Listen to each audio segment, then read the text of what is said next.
Hi. Buenas tardes or buenas noches is true. It's the evening. So I left you with this. Does anybody have any questions for me about anything until here? So whatever I do today will be examinable. I'm not going to spend too much time. We're just going to go to about 8 o'clock today unless you guys have questions and you keep me here, because I'm not going to overload you. You have the unit 3 NOR and regression, and I'll do a little bit of this, maybe a couple of hours, and then let you go study. And I'm going to post the test at, I don't know, early, because I'm busy tomorrow. So I'm probably going to post it early so you can get started as early as I post it. It may be before 9 a.m., but maybe at 9 a.m.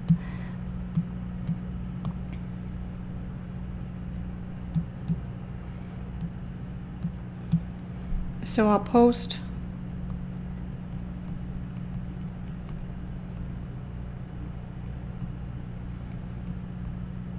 now. I don't want to ruin your whole weekend, so what time do you want to hand it in at?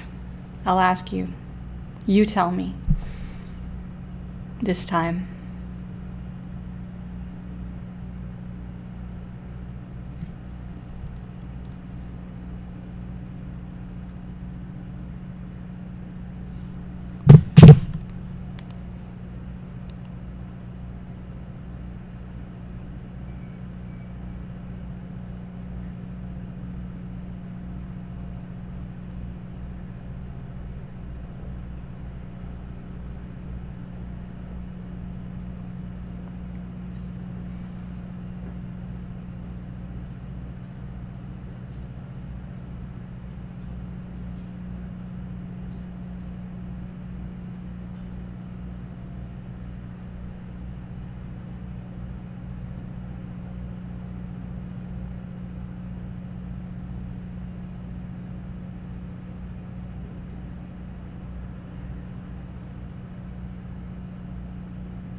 See, the thing is, if I give it until Sunday, you know, I'm just ruining your weekend, right? But again, it should be done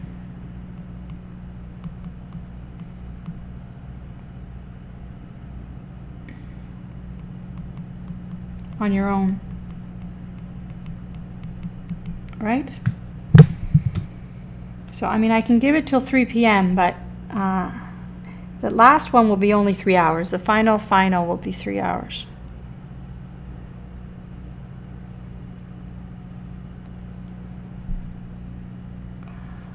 Okay. Valeria, you don't mind till 3 p.m. on Saturday? So let's leave it like this for this one, and hopefully we'll work towards the next one. Just a Saturday exam. 6 hours.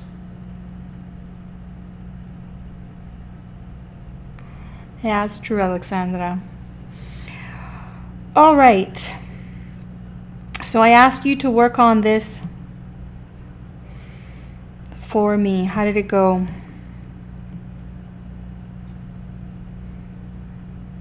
So what we have, I explained, are the different relationships that there can be between events. I've listed 4 of them, and then there's one more that we're going to talk about with these notes.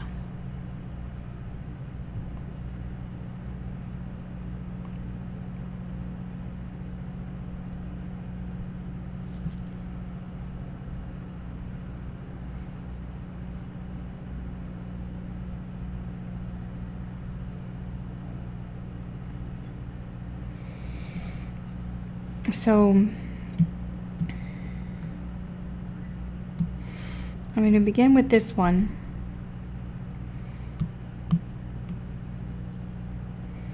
If events are complementary, then probability of A and, no, I said A or B first. is equal to either A or B happening. So any of the possible events, when I put my pen down, this one would be in B, this one would be in A, and those are the only two possibilities. So I want the probability of A or B means probability of A plus the probability of B. And if events are complementary, they can't be in this case, right? If B is equal to 0.4. It won't work. This is 0.7. So A and B are not complementary in this case.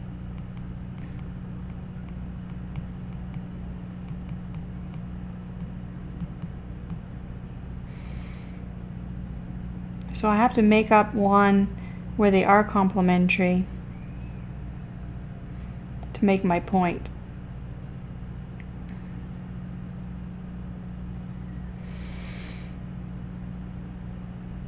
Right? Because they should, what should they be? For A and B to be complementary, what must be true?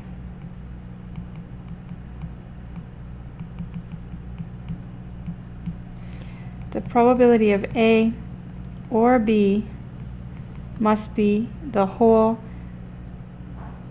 space.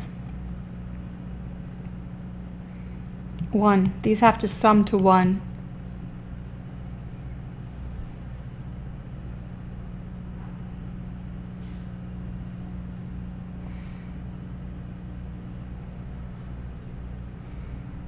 A minute, I want to put this video. Did I put it on the top of the playlist? Hold on, I gotta move it to the top. Okay, so this must be 1.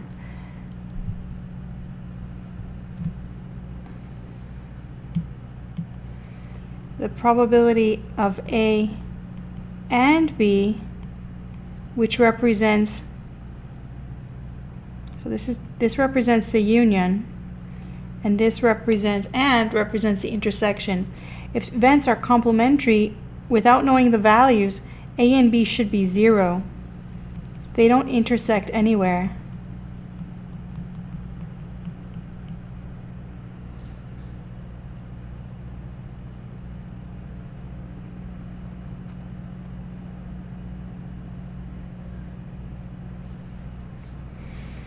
And probability of not A or B is what? Is there anything else? So the total is 1, the intersection is none, and is there anything else? No.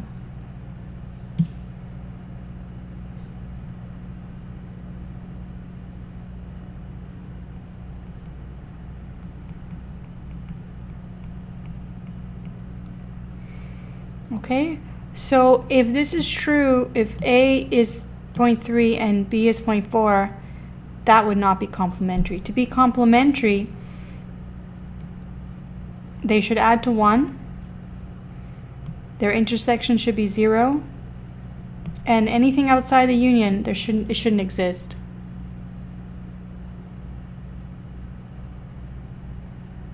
So with these probabilities, can A and B be disjoint?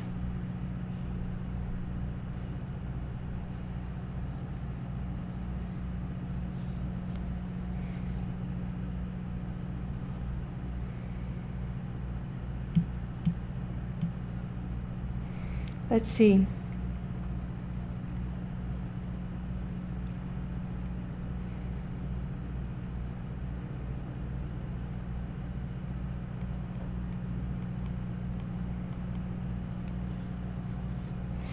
For disjoint events, the probability of A or B, their union, is just the sum. In this case, it'll be 0.3 plus 0.4 is 0.7.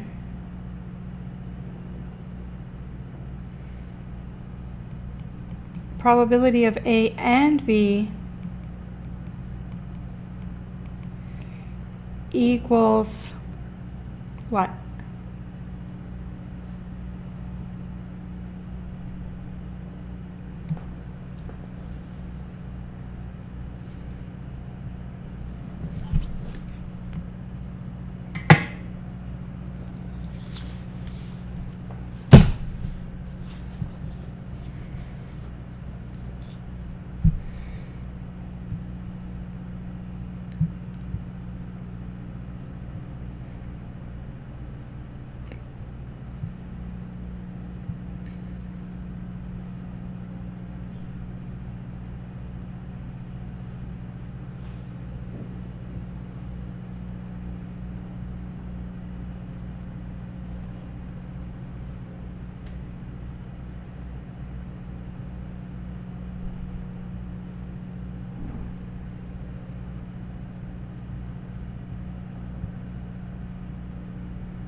So there's no intersection. Nowhere where I put my pen is there a place where both A and B occur at the same time.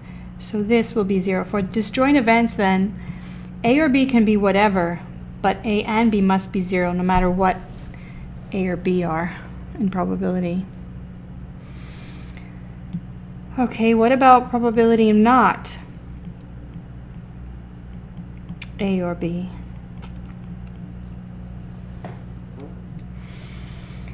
To figure out what it is to be not, it's actually the complement 1 minus probability A or B. It's everything else. So since A or B is 0.7, not A or B is 0.3. All right, so you guys got that one.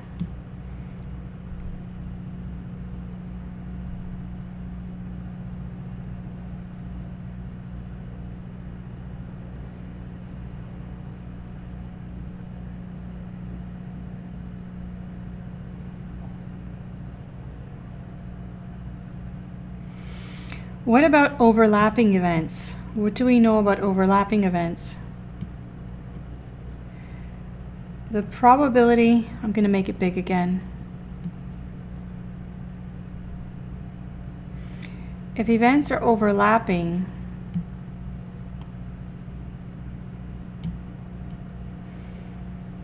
the probability of A or B is equal to the probability of A plus the probability of B. Is that correct?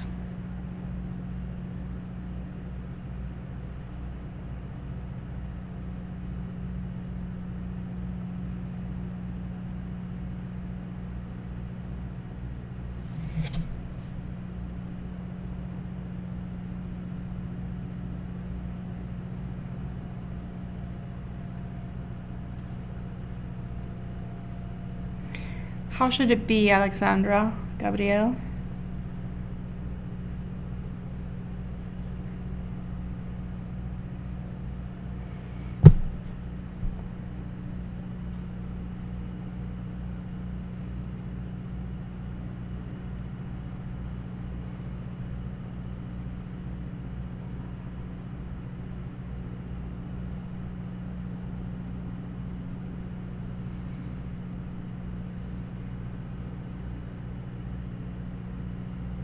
It's okay. So the issue here is that if I take this probability and I add this probability, I'm adding this space twice. So I need to subtract one of these. And one of these are A and B.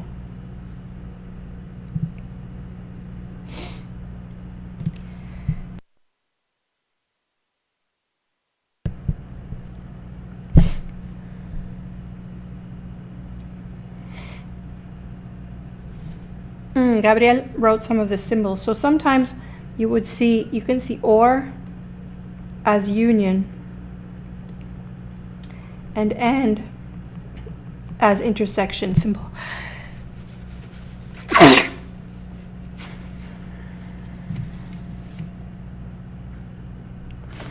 Sorry. I'm cleaning my closets. There's lots of dust.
Okay. So do we know any of this? We know A is 0.3. We know B is 0.4. Do we know this?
Okay, so some people have an instinct to multiply those, but what is the logic behind that? You don't multiply them.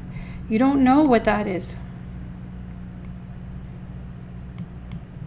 We don't know automatically what that is, okay? If you multiply them, you have to have a rationale. What would be the rationale of multiplying those numbers?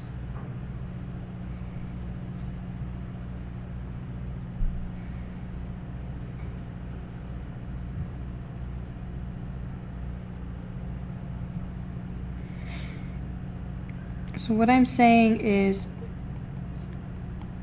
A and B is unknown, and then probability of not A or B is also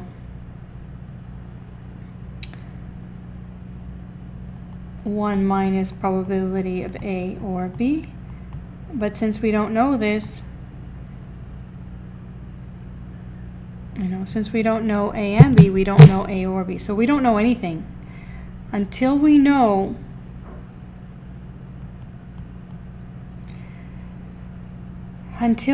A and B. Until we know this, we can't solve anything about an overlapping relationship. So I would have to be giving it to you.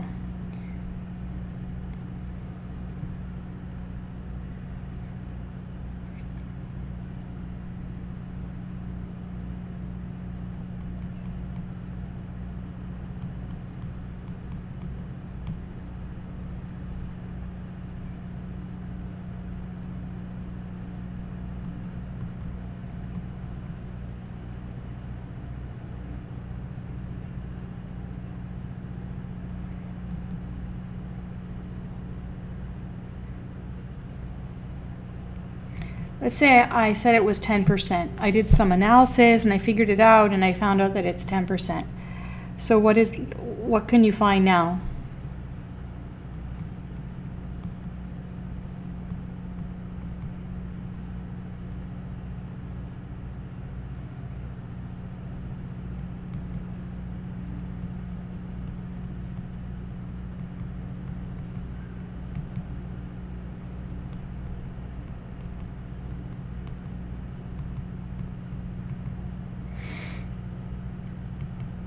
Okay, so then you can solve it. So if I gave you the result, you could do it.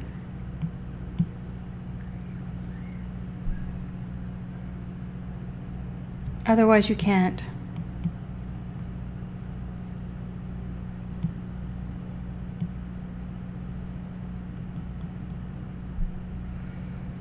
Okay?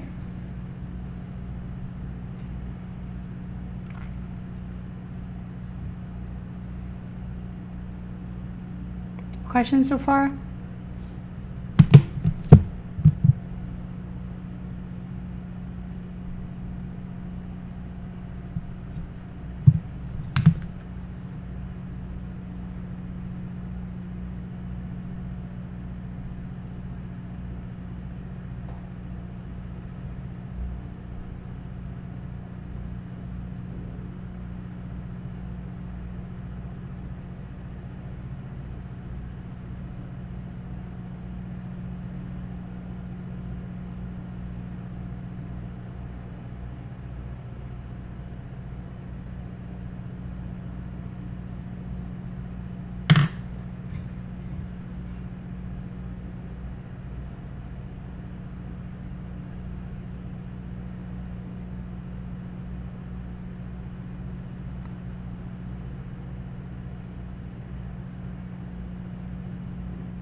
Nope, that's not how you do it.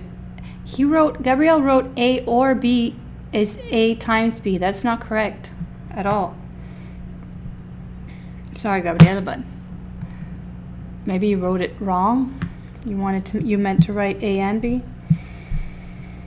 Okay, so basically, unless I tell you, you can't solve this. So far, I think your intuition is on board that complementary events need to add to 1, that the intersection doesn't exist, and there's no other options. For disjoint events, I think you understand. If I know these two, I can know the probability of either of them. I know that they will never overlap, and I know the outside piece. So I know these two. Overlapping events, I can only solve for these probabilities that I'm asking for, or and or not, A or B. I can only solve for those if I'm given the intersection. Otherwise, I'm stuck. I cannot solve.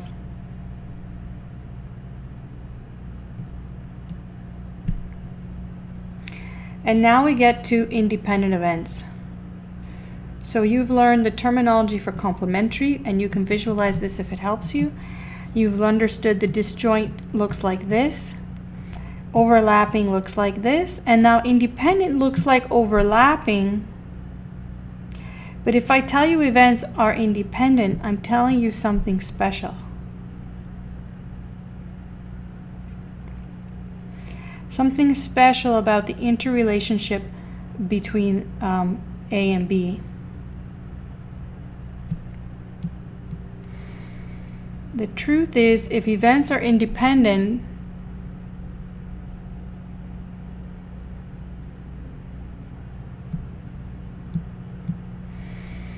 What does independence mean? It means that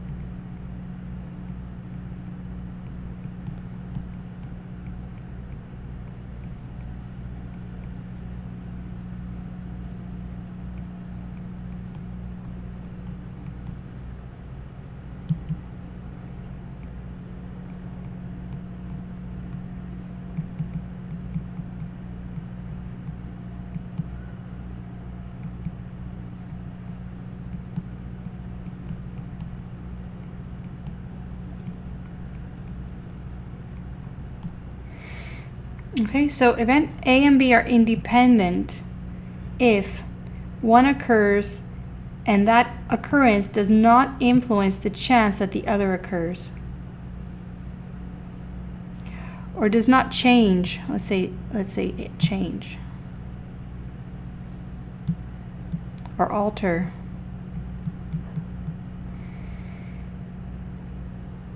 So for instance, I provided the example of a woman going to a salon.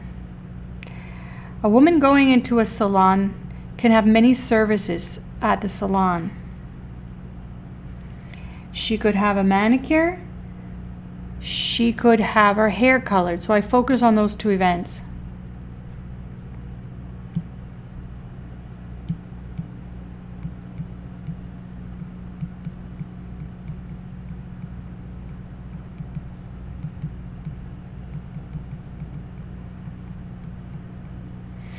Okay, I'm going to focus on those two events, and I'm going to say probability of A is 0.3 and probability of B is 0.4.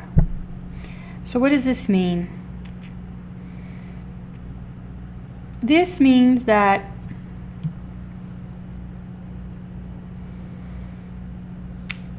if we observe enough women, 30% of them will have a manicure. Okay, so when we look at percentages, these are supposed to be what we call the long run relative frequency. So this is something we observe in a large enough population size, or large enough, size of observations, sample size. Same with hair color, that if I have a large enough group, 40% will have had a hair color. What if it's the case that A and B are independent? What does it mean?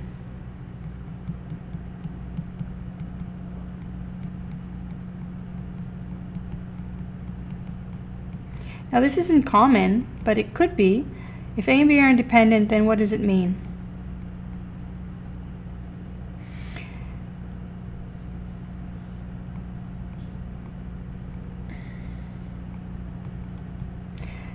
A woman with a manicure, so a woman has had a manicure,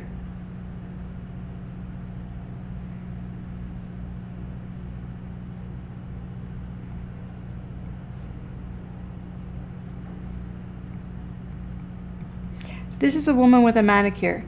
This is called the conditional probability.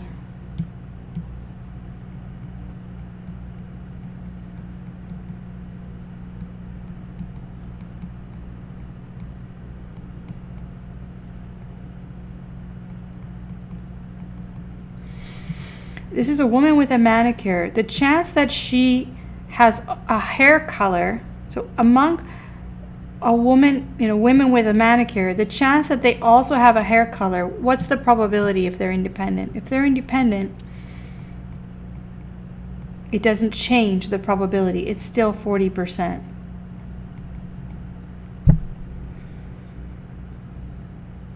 Okay, so it doesn't matter that A happened, it doesn't change the probability that B happens.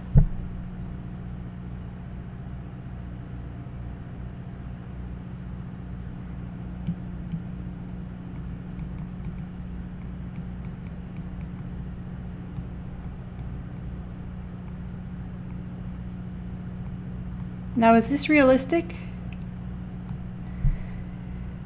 Depends on the price, I think. If it's expensive at this salon,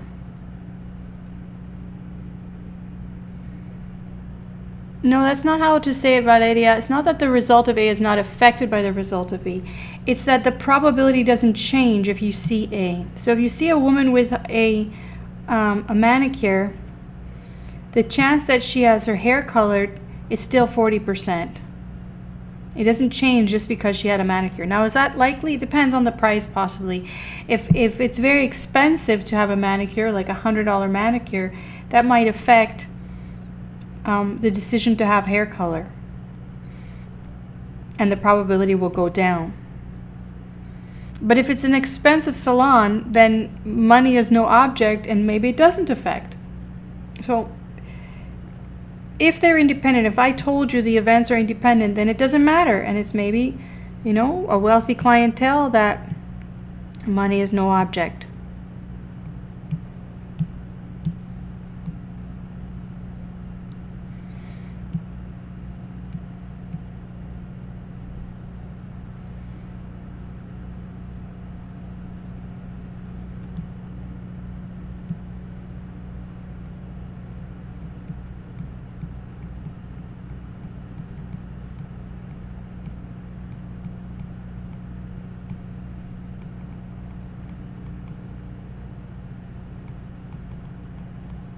Okay, so it could be that they're independent events. But in the general population, it probably would, they probably are not independent. So independence is not common. It's just something that's used in statistics a lot to make the results, make the results just easier. They fall out.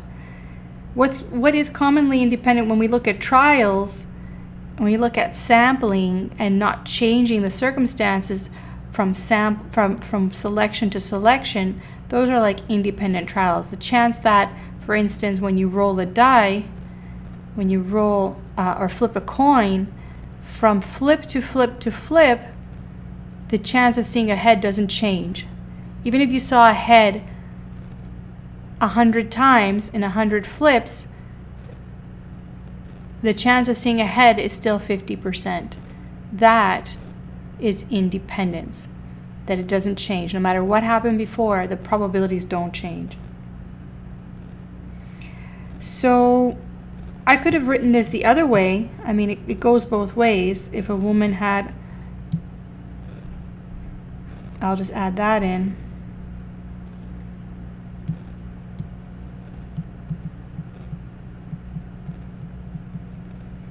So if the hair color happened, or you saw someone with a hair color, their chance of having a manicure is still the same. It doesn't change. Okay?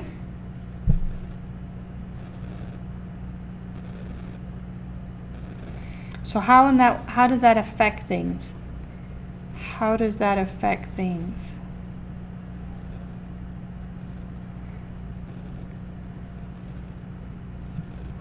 So that's my main example. I developed that example when I was teaching nursing students. Most of them were female, and I had to come up with something good. So that one made sense to them. Okay.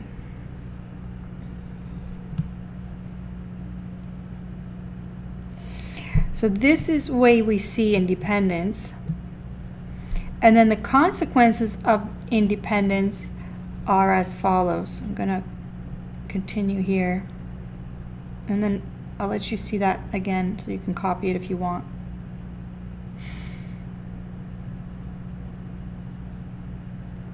So if we're going to go with the numbers that we already have, the probability of A or B is equal to the probability of A plus the probability of B minus the overlap.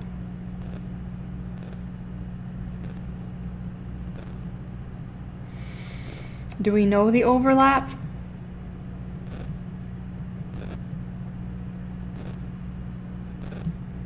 This is the thing. So they're independent. Do we know the overlap as a result? Oh my goodness. I don't want to write and B there. So probability of A and B is probability of A times probability of B given A. That's actually what the probability of A and B is. Or the probability of A and B is the probability of B times the probability of A given B.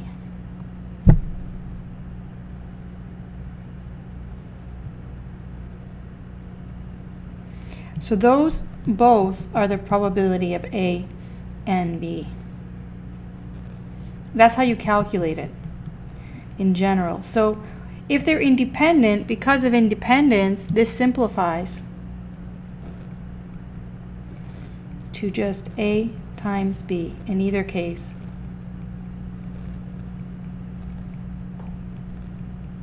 So that's why you're multiplying. You're multiplying because you believe, or you've been told, that A and B are independent, which means that the probability doesn't change when you condition on A, or the probability doesn't change when you condition on B.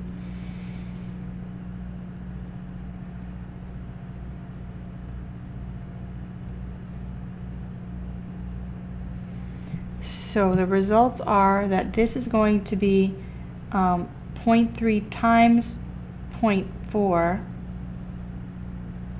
which is 0.12. So then this is 0.3 plus 0.4 minus 0.12.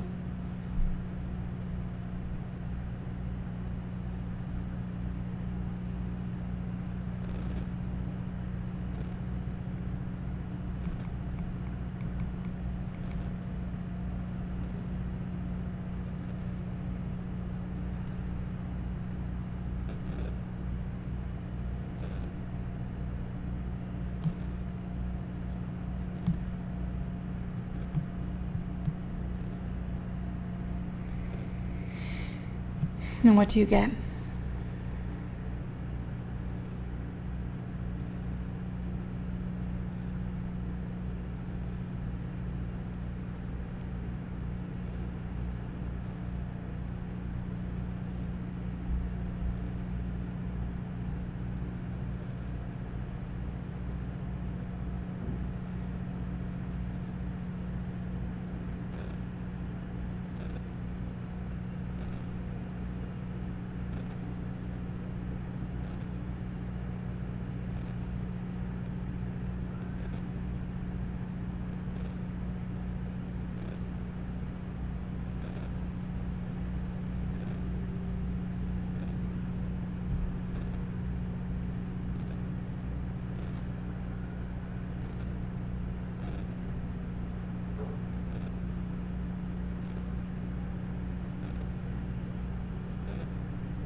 Okay, so this is 0.58, and then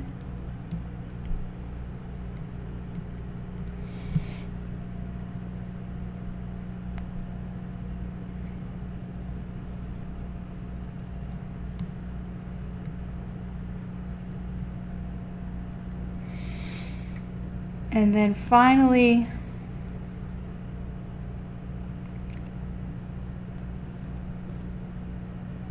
I have no space.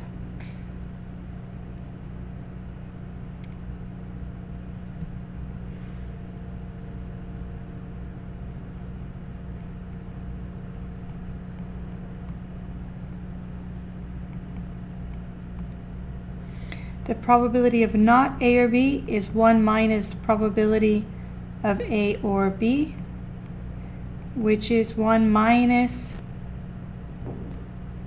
0.58, which is 0.42. Okay, so notice independence made things easier in our calculations. We were able to proceed.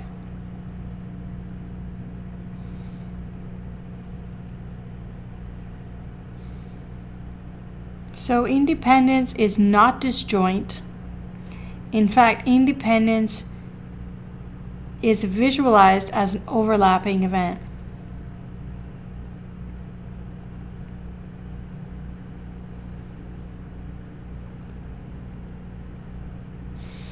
Even though I have a graph there, the numbers shouldn't correspond to the circles or anything like that. I mean, it's nice to make them correspond, but it's not always the case. I'm just showing you their interrelationship.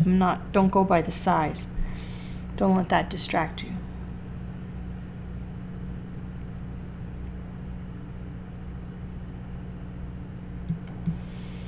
Any questions? Any confusion? So that's an overview. That's an overview of the probability rules. The main point of putting them all on one page was so that you could compare and contrast, compare through contrasting them, and see that disjoint is a different concept from independent.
Okay.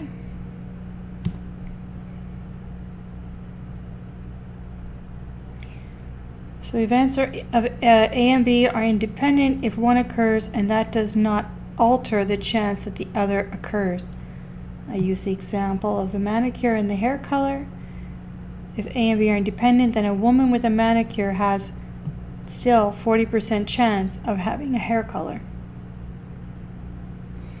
Could also be possible. Okay, so that's what I did. And did I write it in terms of the other thing? And I said also it could, so in words,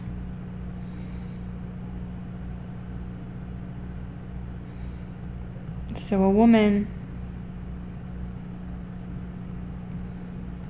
with hair color for service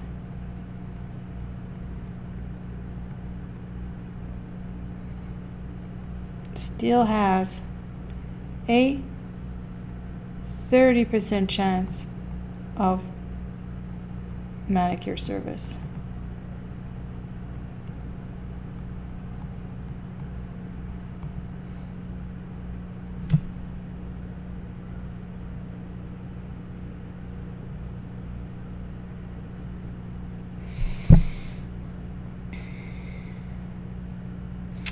All right, so those are the probability rules that I illustrate. I guess I can go through them now.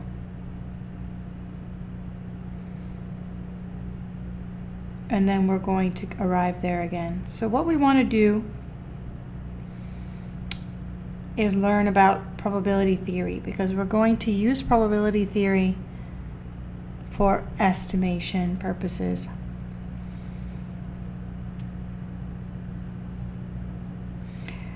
What is a probability? The best way to explain that to you is, again, from intuition.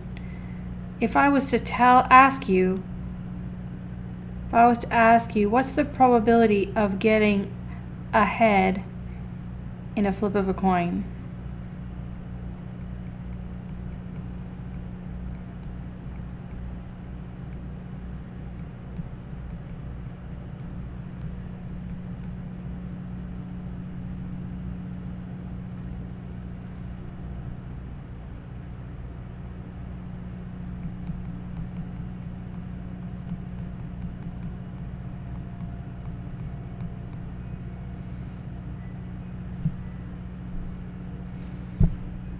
50%. So what does that mean? This is really what we want to get to.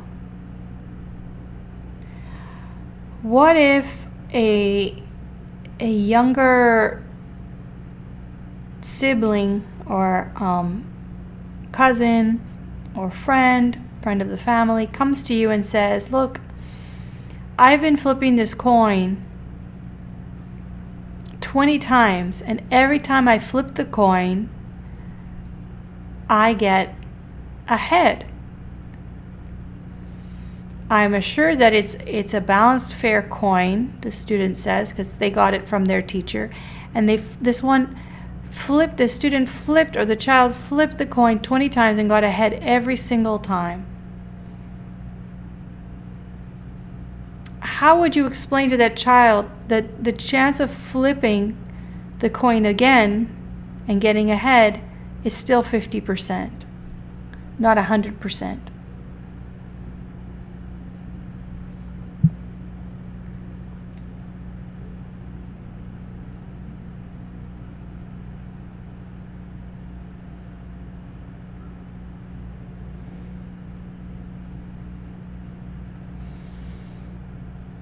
So the child flipped the coin how many times did I say?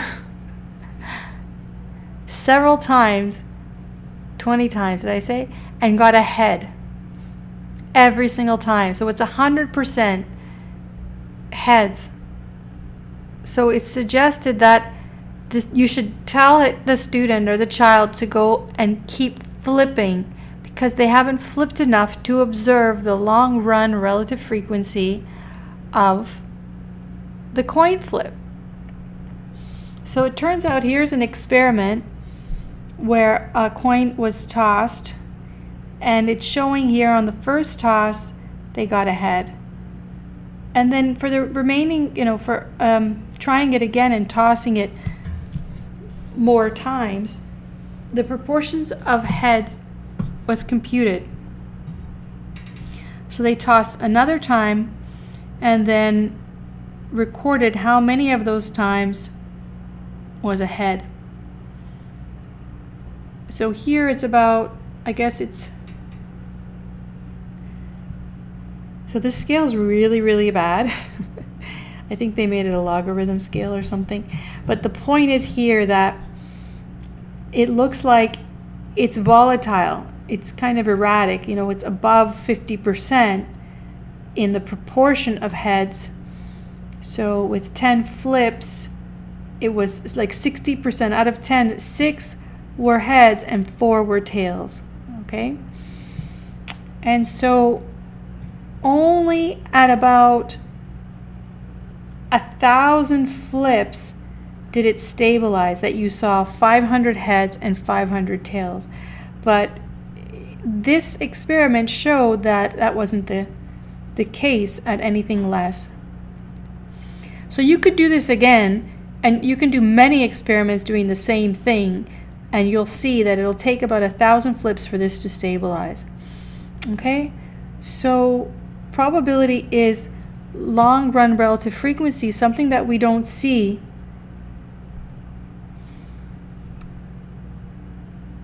without many repetitions. The number of repetitions necessary change from phenomena to phenomena.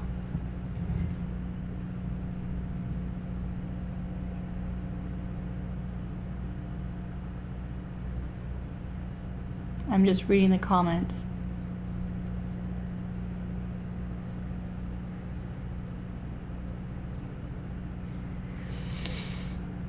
So yeah, if you just need to tell the student or the child to keep on flipping. They haven't flipped enough times to realize the long run relative frequency. So it's the same in any casino where people are relying on the previous numbers to maybe guess blackjack, but the previous numbers don't influence what's coming next. As deceiving as it seems to be, to make people think that they have control, they just don't.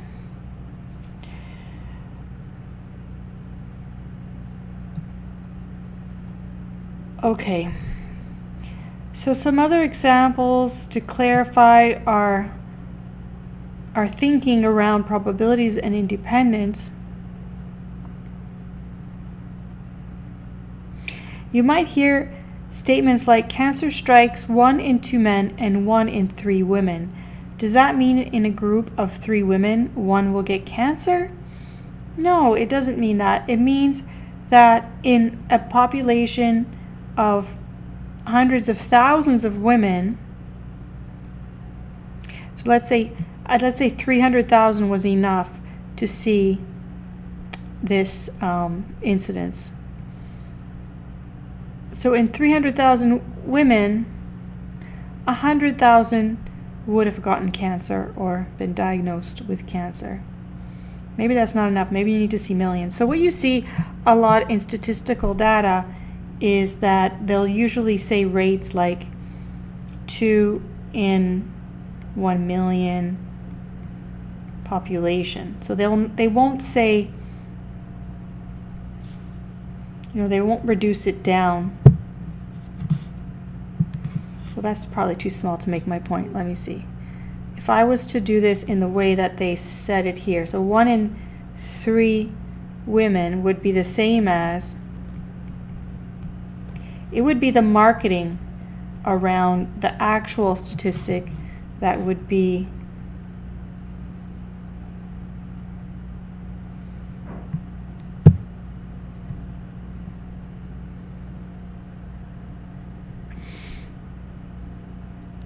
I'll do a few calculations here.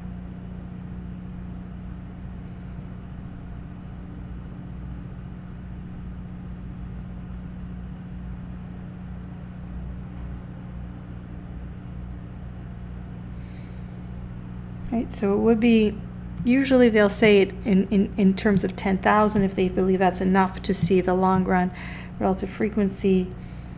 So it would be, sorry, let me do this again.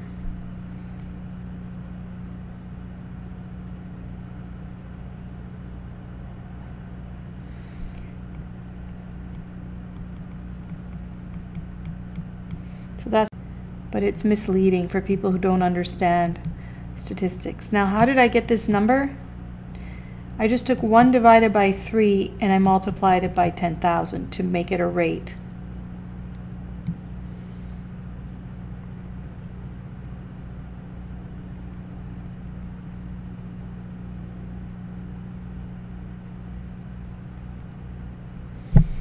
Okay, we use rates like that.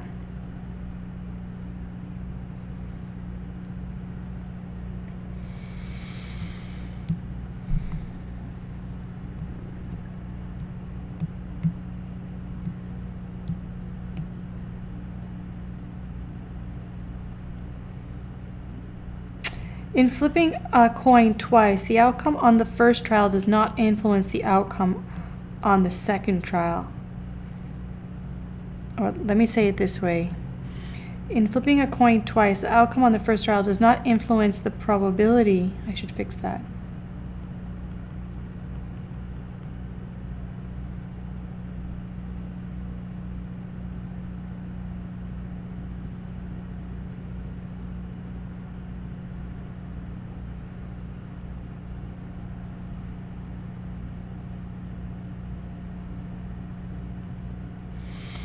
Okay, so in flipping a coin twice, the outcome on the first trial does not influence the probability of the outcome on the second trial.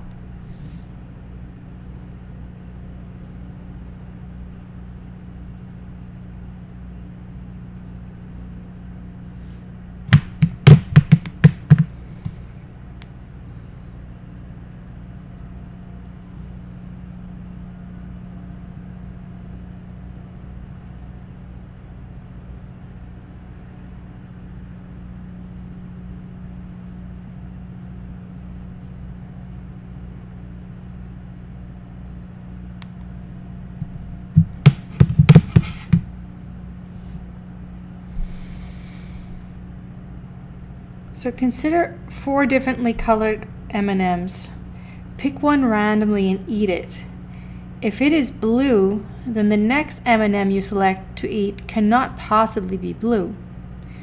So if there were 4 different colored ones, originally the probability of a blue was 1 out of 4. But the probability of blue, conditioned on already having a blue, changed to 0. Okay?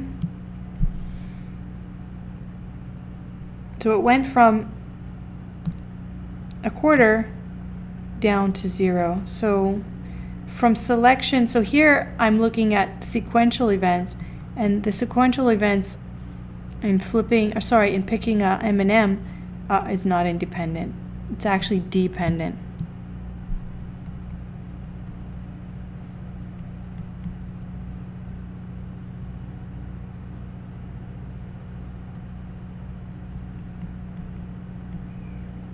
Because the probability changes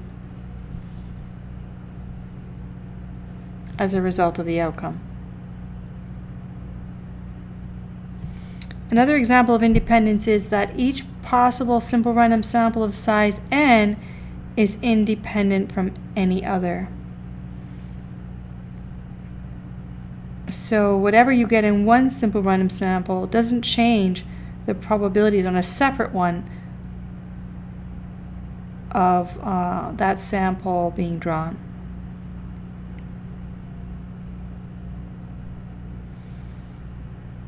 Okay, so I have here just some notation and terminology I want to get through,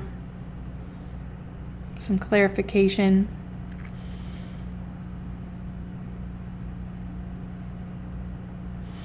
The probability of an event is determined by considering the event's representation in the sample space of outcomes.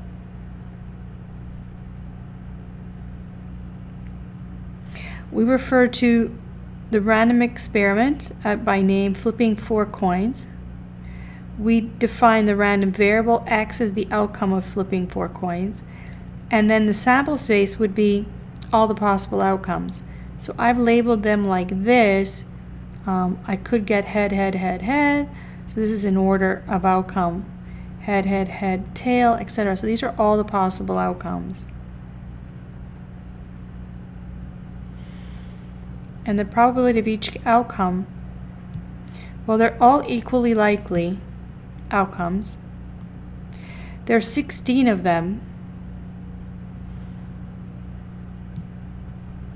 So if they're equally likely, each one has a probability of 1 in 16. One way to figure out that, if there's 4 spots, and it could be head or tail in each of them, what I have to do is imagine multiplying those to get 16. So that's how I know there are 16. These are multiplied to consider all possible permutations of those.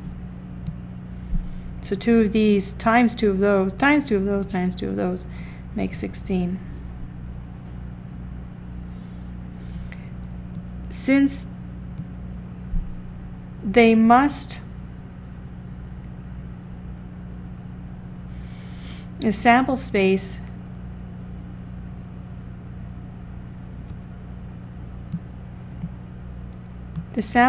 probabilities must sum to 1.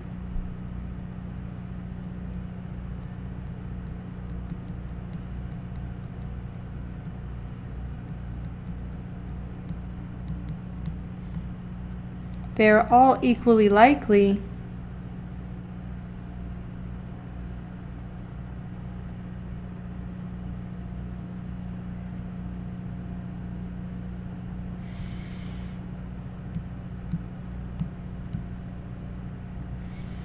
in general. If there are n finite possible outcomes in the sample space and each is equally likely, then each individual outcome has a probability 1 over n. Why? Because 1 over n, n times makes 1.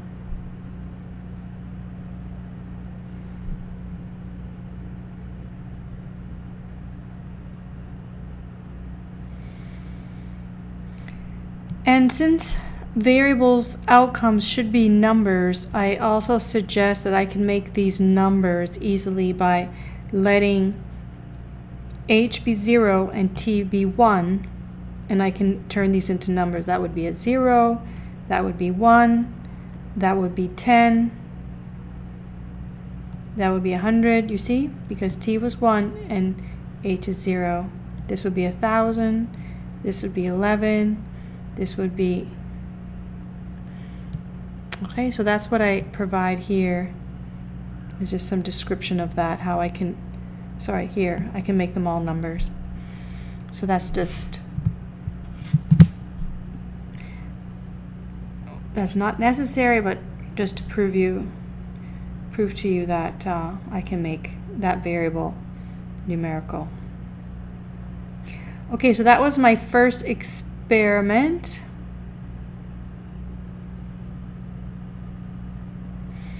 My next experiment is to redefine this coin flipping, 4 coins flipped, and I want to instead define a variable as the number of tails in 4 flips of a coin, and reorder the singular outcomes. These are my outcomes, and I'm going to put them, rename my outcomes based on what the possible outcomes of flipping a coin are. So either I can get no tails, 1 tail, 2 tails, 3 tails, or 4 tails.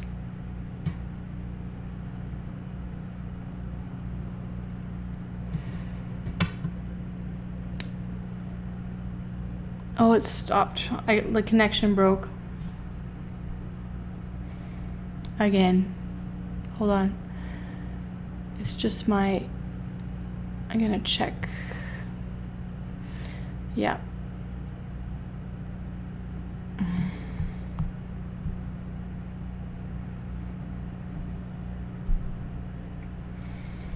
So this was my discussion up here about M&Ms.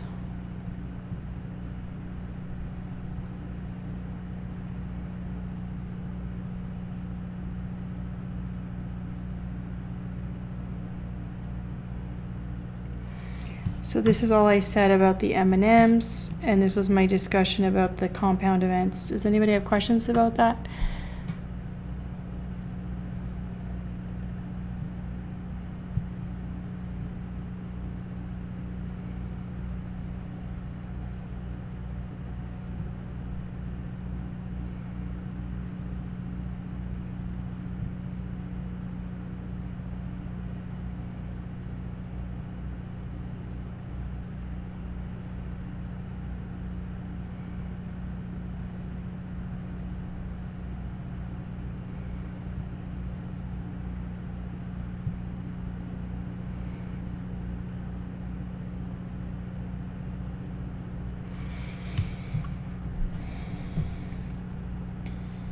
Okay, so I was just saying here that you can look at all the possible combinations by taking 2 times 2 times 2 times 2, because here you could have head or tails, here you could have head or tails, and you have to think of all combinations of those, so that's 2 times 2.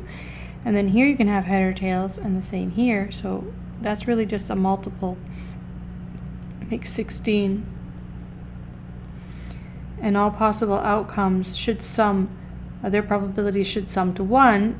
Since these are each equally likely, then they must be 1 in 16. Because 1/16 times 16 makes 1. And then I just said that I can make all of these into numbers by letting h be 0 and t 1.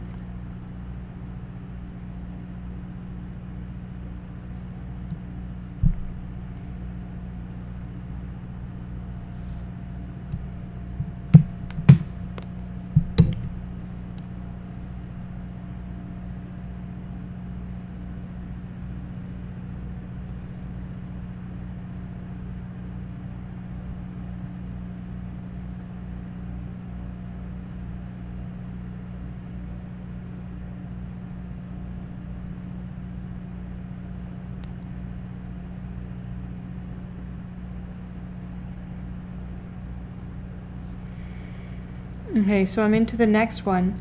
And here I define x as a different variable, but related. It's the number of tails and 4 flips of a coin, and this is the different ways that it can look.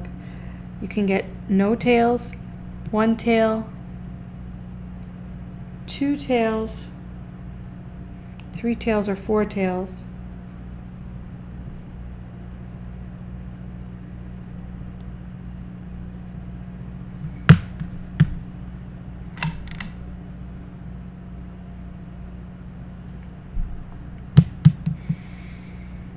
And these are the different possible appearances of those events.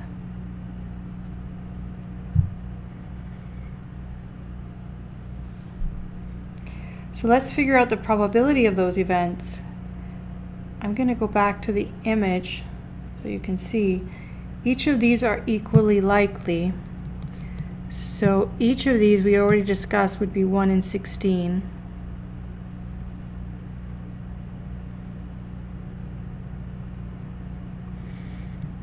Right?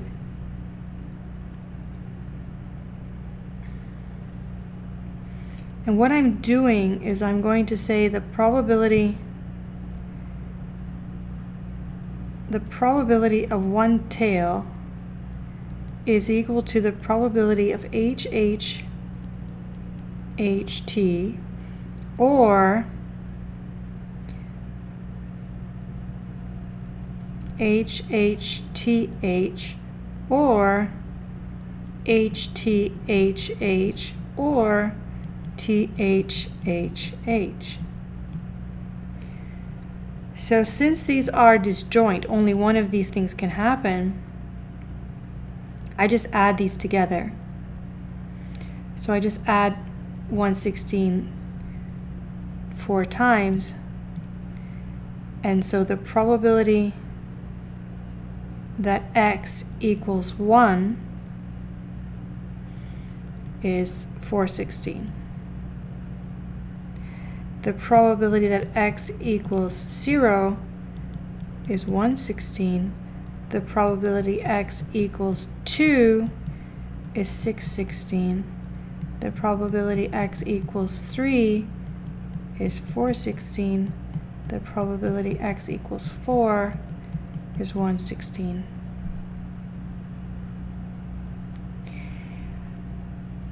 And those probabilities, those are all the possible outcomes, and they sum to 16/16. So I present that here in a table that is analogous to our, like the same idea as our Z-score table, right? The Z table.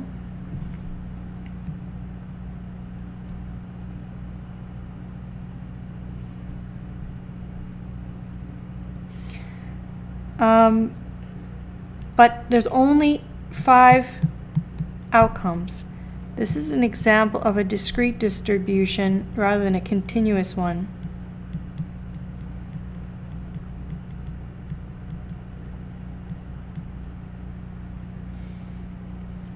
It's discrete because I can actually count all the possible outcomes.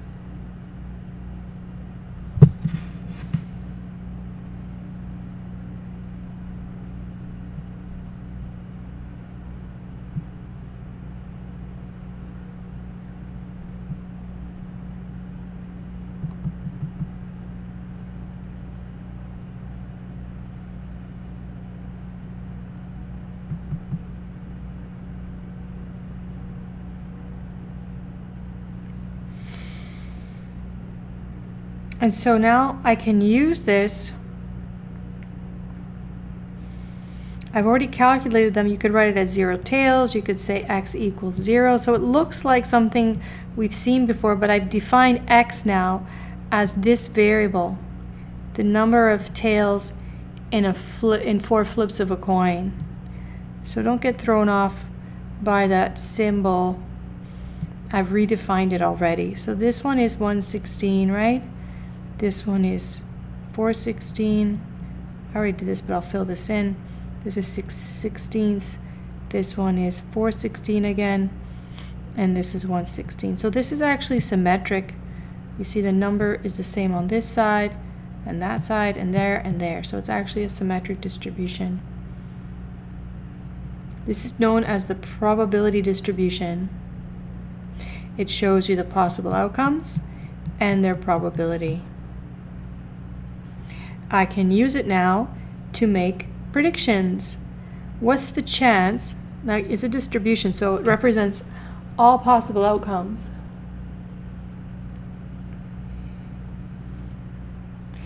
So what's the chance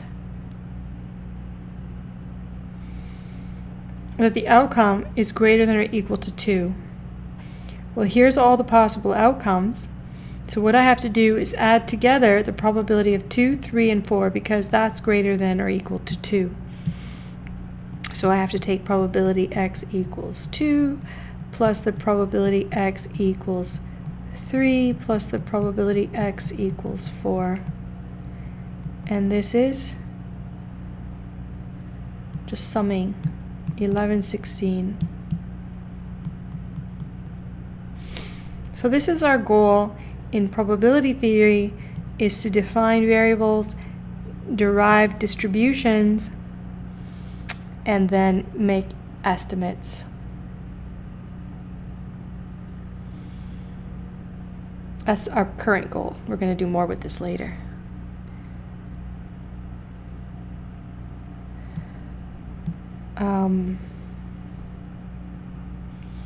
What about the probability that there's less than 3 tails? Less than 3 tails could be 0, 1, or 2 tails. So that's equal to the probability x equals 0 plus the probability x equals 1 plus the probability x equals 2. That also is 11/16.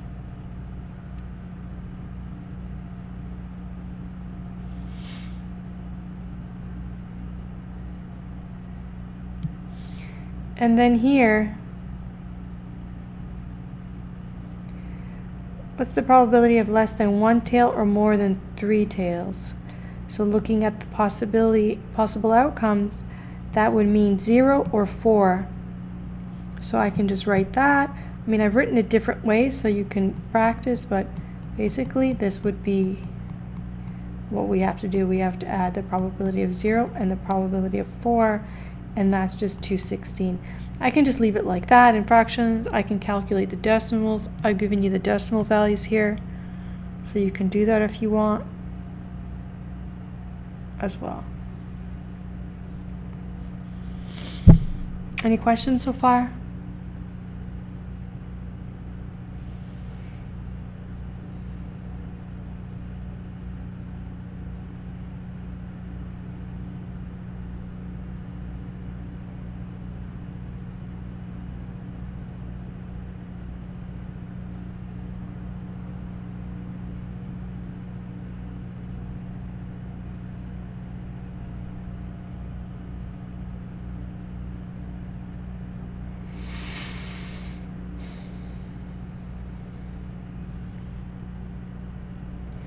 So, an event is any collection of results or outcomes of a procedure. A simple event is an outcome or an event that cannot be further broken down into simpler components. A compound event is any event combining 2 or more simple events. The sample space for a procedure consists of all possible simple events. That is, the sample space consists of all outcomes that cannot be broken down any further. So probability theory can be used to study any number of applied experiment, from the length of queues or lineups at a bank to the chance of winning at the casino. We will learn how to use probability theory to do this by first taking some time to build up a mathematical idealized model of probability. And then we will import probability theory into statistics to be able to answer questions about a population from analyzing the estimates of its parameters and vice versa. And that'll make more sense as we approach next week, or as we proceed in next week. So here's an overview of the rules that I've already discussed that you should be familiar with, and if not, we're just going to go over them one last time, and they are in your notes. If you have any questions to clarify, you can let me know. Rule number 1, which I haven't stated explicitly, but I assumed you understood, that probabilities are between 0 and 1. They can't be negative, okay? Rule number 2, all possible outcomes together must have a probability of 1. So I use this symbol to denote that. Sometimes I use PR for probability, sometimes just P. Bear with me, I have that in different places. The rule of complements, 2 events are complementary if only one of these 2 events occurs at any time. So we can write the complement of A as A with a bar on it, not A, or A with a C for complement. And we already talked about this. So now in this graph I have A and not A, as opposed to A and B. But that's the idea of complementary events. And if I want to figure out the probability of one of them, I can figure that out from the other by taking 1 minus the probability of the other. And then I have some examples here that you can look at. So you should read these notes again. And here, the addition rule for disjoint events. Disjoint events are events that do not overlap, and the only possible outcomes are A, B, and not A or B. As a result, if you want to know what the probability of A or B are, you can just sum them.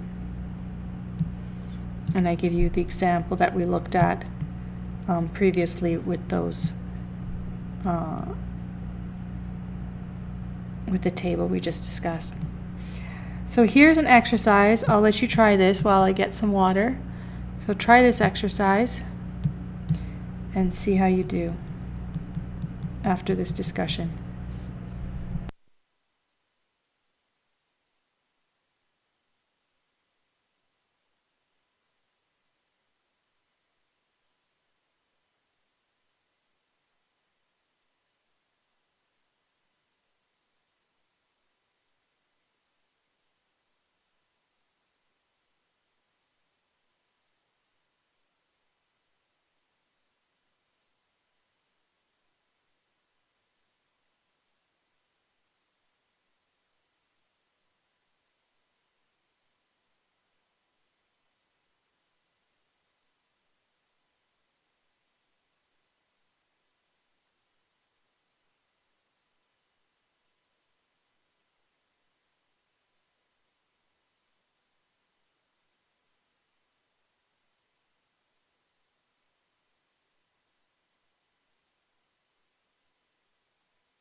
Okay, so what I'm going to do to solve this is begin with the diagram. Now this is, I can draw on top of the one up there, I guess, but no, I'll make my own. And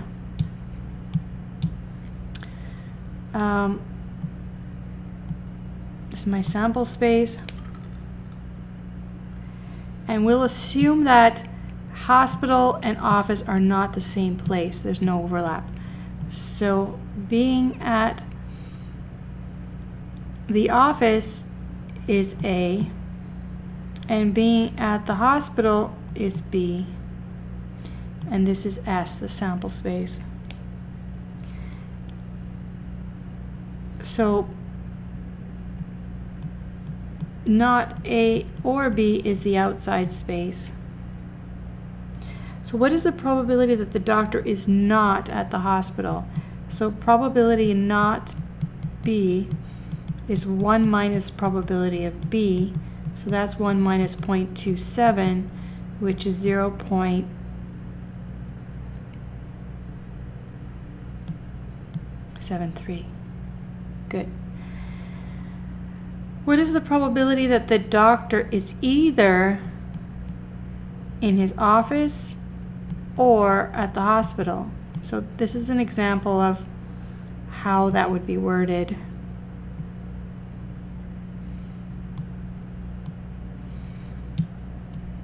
So this is A or B. We know they're disjoint because they can't be in both at the same time in this case, or I've assumed it. So this is 0.48 plus 0.27, which is equal to 0.75.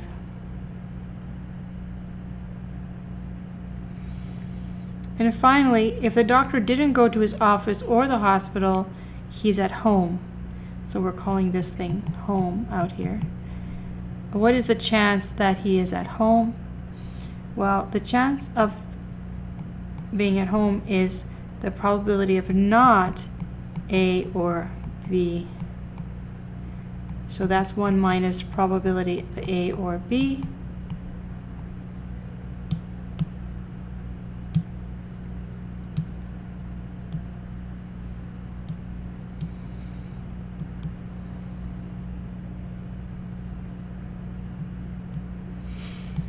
Which is 1 minus 0.75, which is 0.25.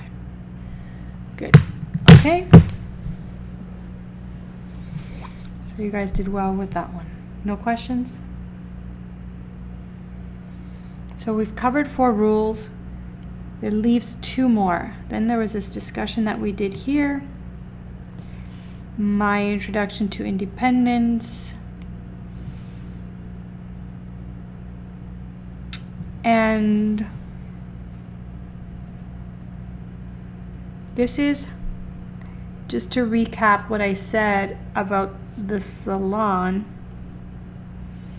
Let's say 10,000 women. So I'm going to repeat what I said before. Maybe this will help the last bit of you understand this if you didn't get it. Consider there are 10,000 women, and that 10,000 women is enough for the long run relative frequency. So that means where A is the manicure, chance of a manicure, and chance of a manicure is 30%, and B is hair color, so the probability of a hair color is 40%. And say you are told that A and B are independent, which is actually case 4, which I still have to fix that. So that's the 4th drawing on the previous page. So now I'm going to ask you how many women have both hair color and manicure. How would I figure that out? Well, if it's long run relative frequency, what I can do is say, let's calculate how many women have a manicure. So it's 10,000 times the probability of a manicure. So 3,000 women have a manicure. Out of those 3,000 women in this subset, the chance of having hair color doesn't change from what it was for the greater population. It's still 40%.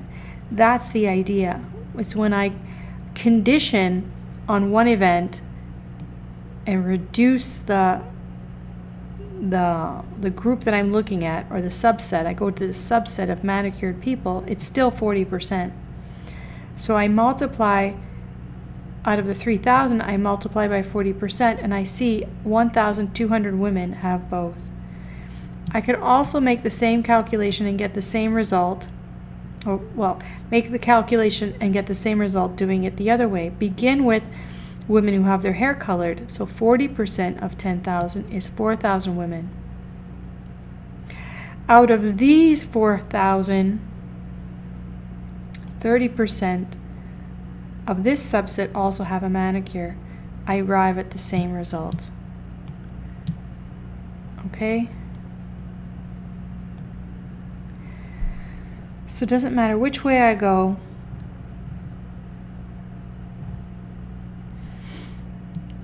I could have also gotten this answer by just doing probability of A and B is equal to probability of A times probability of B, which is equal to 0.3 times 0.4, which is 0.12.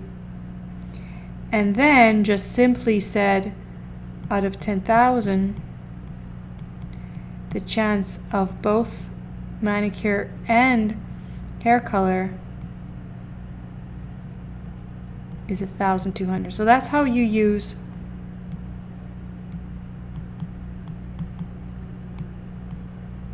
probabilities.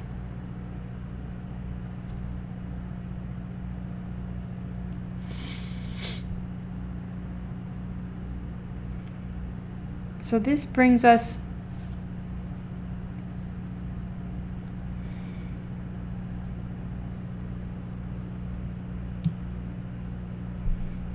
I'll slow down a bit.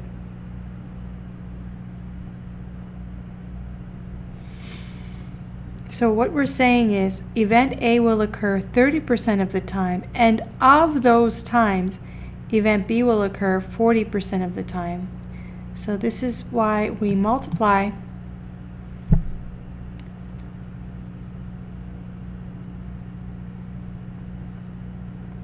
of implies multiply.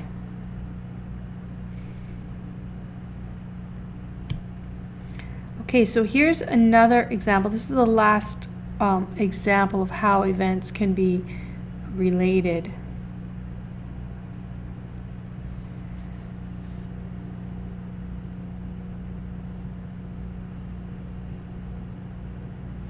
So I define A, going back to X being the number of tails and 4 flips of a coin. I define two events, A and B.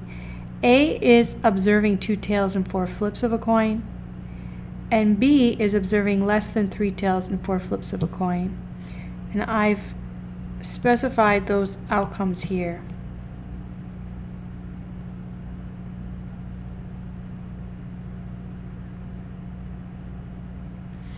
I want you to depict event A and event B in the Venn diagram here. What will it look like? How will they relate?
Okay, so look, if you look at the events, the outcomes here, notice that A is completely inside of B.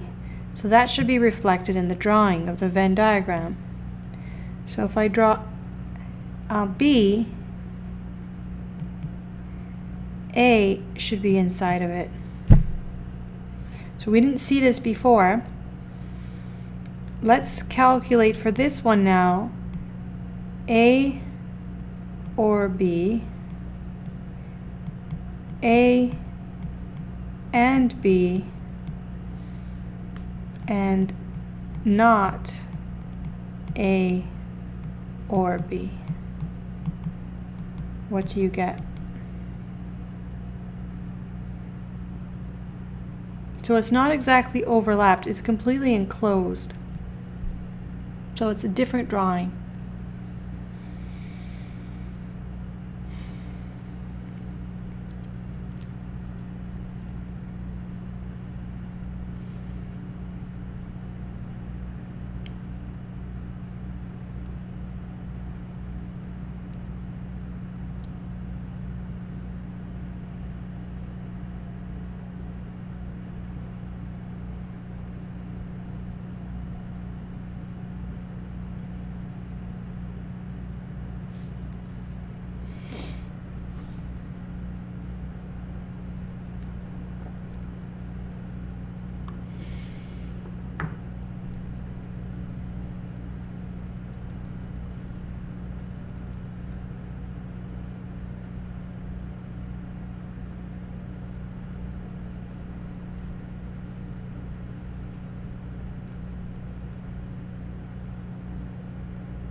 All right, so you guys are a little bit lost on that.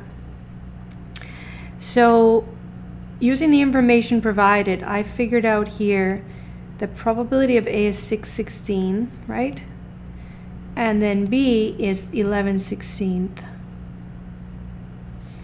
So if we say A or B, in this case, A or B is just B. To be in A or B is just to be in B. That's the best representation of those. And so we know that is 11/16. If you actually added these together, you would get more than one and doing something wrong, right? 6/16 and 11/16 is 17/16. That's not right. In fact, even the drawing doesn't fill the space, so that's the right answer. And what about where do they overlap? Well, they overlap completely on A. So A and B is just probability of A, so that's 6/16. And not A or B is the same as, well, notice we already got A or B is just B, so we can fix that. This is the same as probability of not B. So this is equal to 1 minus probability of B, which is 5/16. I'm not using the decimals just because it's easier to recognize the fractions. Any questions?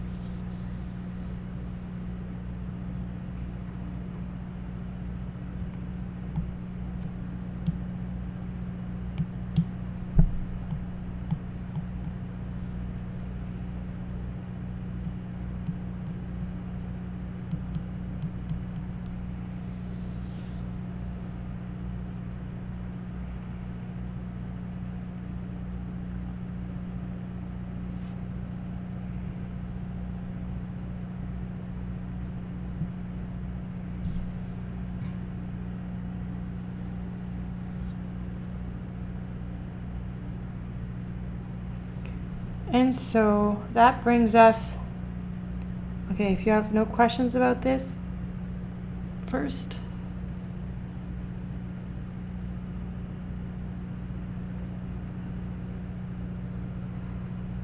If you want those in decimals.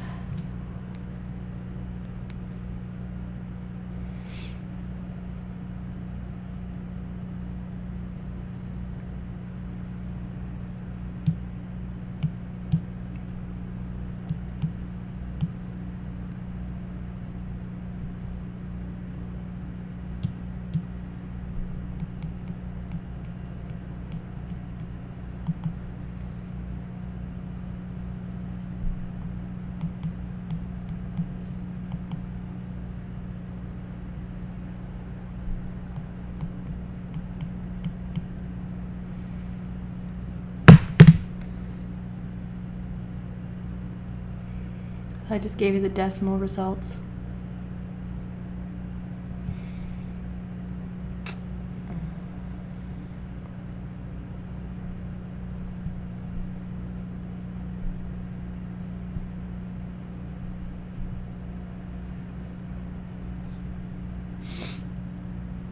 Now, what about this? Now this is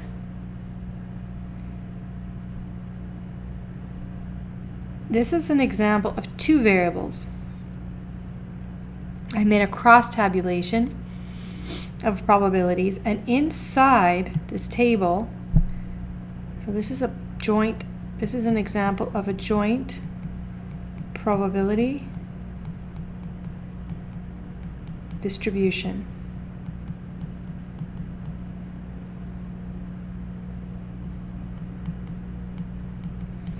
And it's discrete because I've listed all the possibilities here. It's not continuous, okay? There's just, it could be A, B, C, up to F, or the gender is male or female.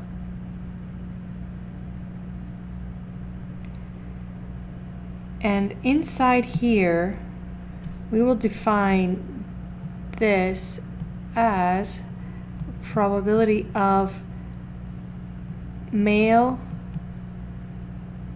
and occupation A. So inside of the chart are intersection probabilities.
Okay, so let's try and answer these questions. Or did you try already? Verify that this is a legitimate assignment of probabilities to these outcomes. So these are all the possible outcomes. This does represent the sample space. Male and A, male and B, male and C. Okay, so what we'd have to do is add all these together and see if you get one.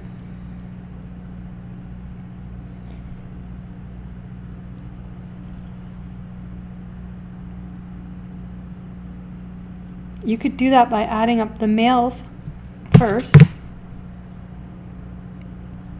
going across.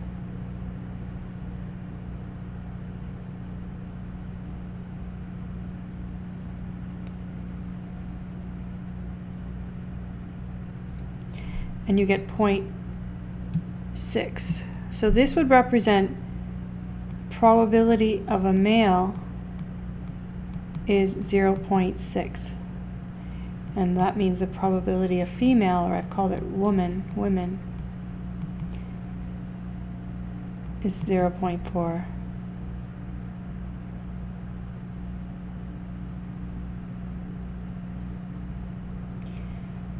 And then if I add them up, total,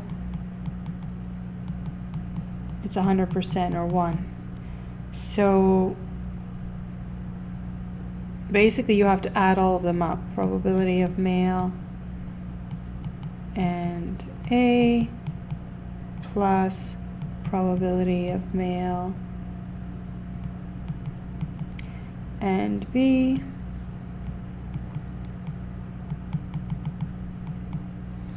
all the way to probability of women or woman and F.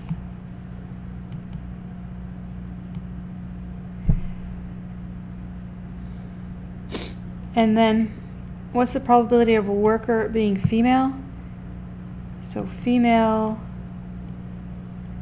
is equal to the probability of a woman, because I've used woman or female, those are the same thing. And that just is 0.4 because I added probability of woman and A plus all the way to probability of woman and F all the way across, and use the disjoint probability rule, just adding and adding, and this is 40%. What is the probability that a worker is not in F? So to get not in F, the probability of not F is 1 minus the probability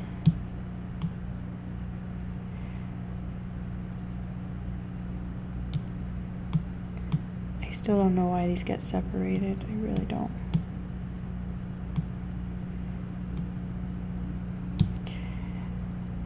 The probability of not F is 1 minus probability of F, and probability of F, if I add those up, is 0.04.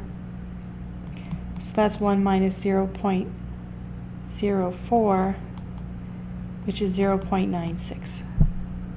Okay, good. Nivette, Valeria, you're on it. And then the probability of not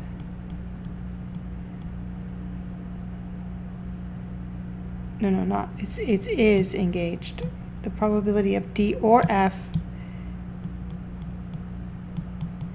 is the probability of D plus the probability of F, because they are disjoint. Another word for disjoint is mutually exclusive. You might see that. And D, or E, sorry, not F, E. And D is 0.14 and E is 0.14. So this is 0.14 times 2, or 0.28. Any other issues, questions?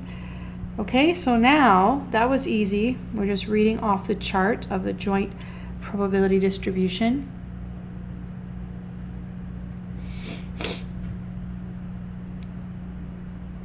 And now I ask you a key question.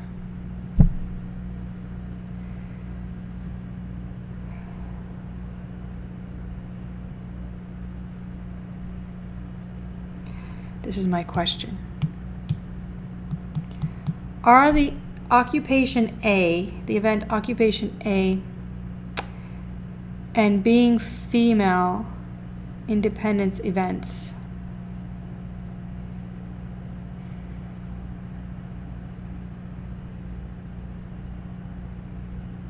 So all this is a build-up to getting to the statement about independence and the results.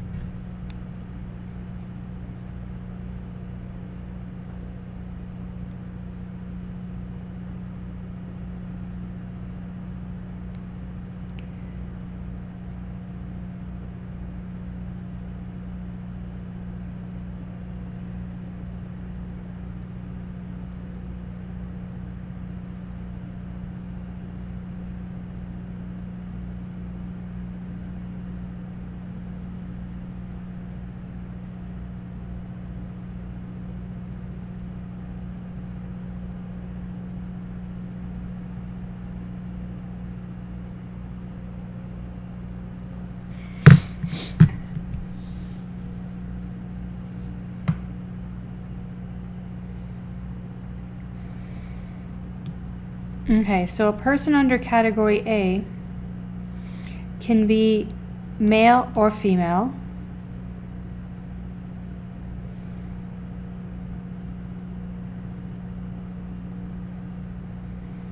The question is, are they independent? So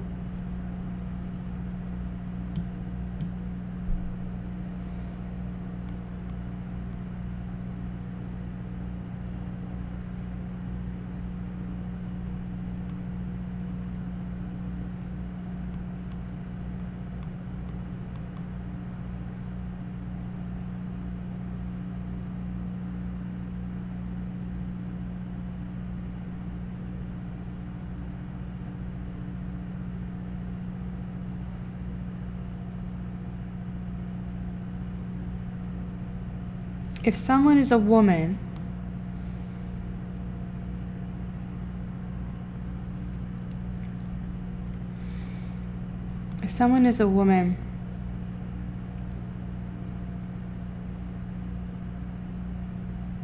what's the chance that they're in occupation A?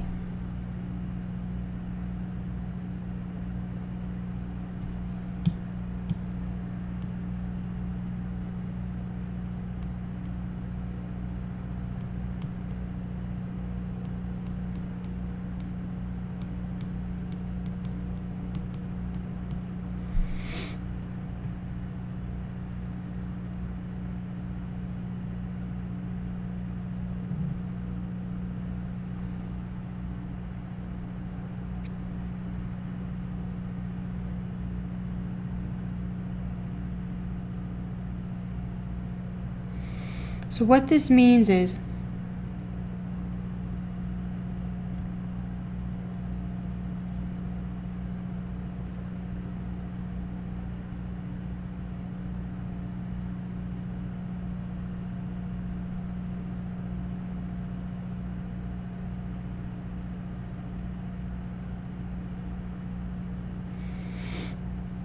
I'm looking at your comments.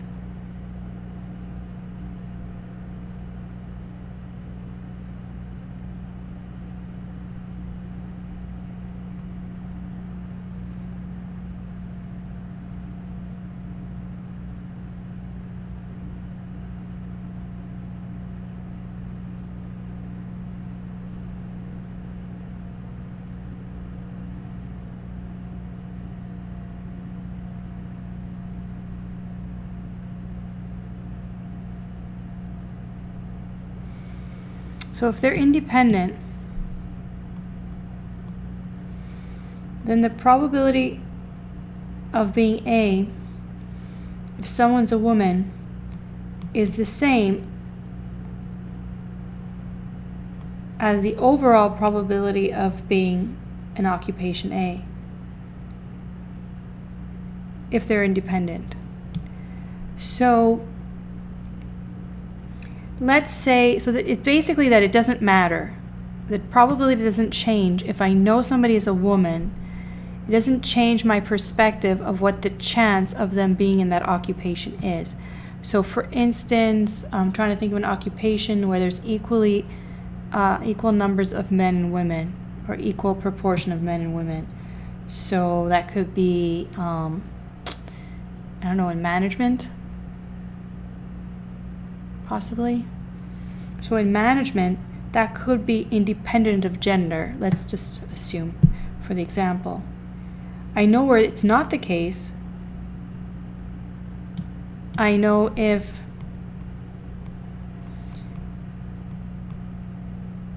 A was equal to nursing,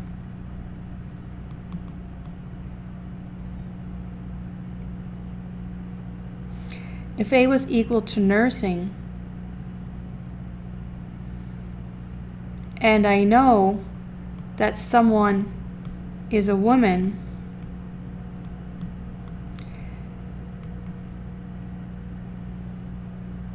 this will not equal to the chance of someone being a nurse in the general population. It will probably change, okay? But if they're independent, we have to check if this is true. That it doesn't matter that I'm looking at this subset here. One way to check that is verify. The easiest way to do it, I think, in this case.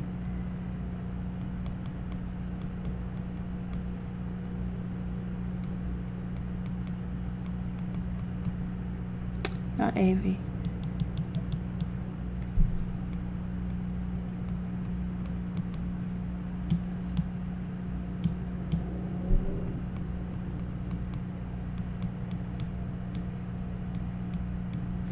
If those are equal,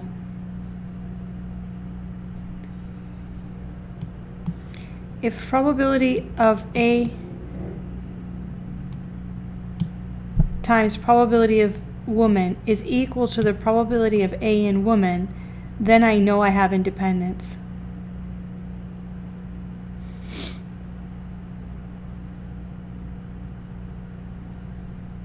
Right?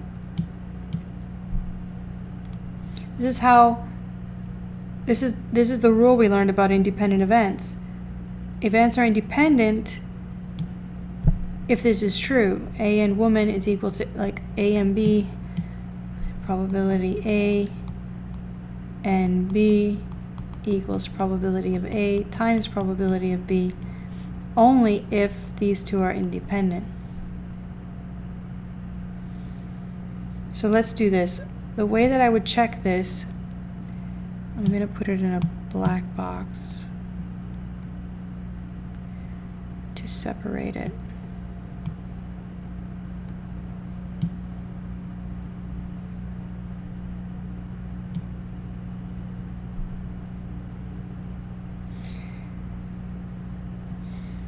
So the way that I would check this is, say, take the left-hand side. That's left-hand side is equal to probability of A and woman.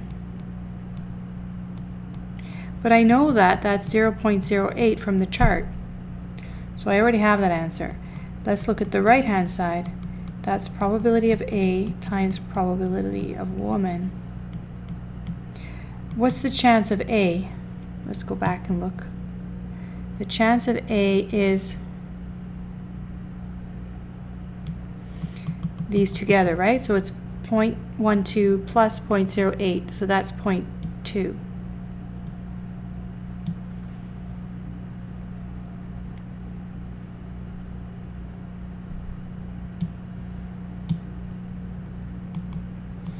And the chance of a woman we already saw was 0.4.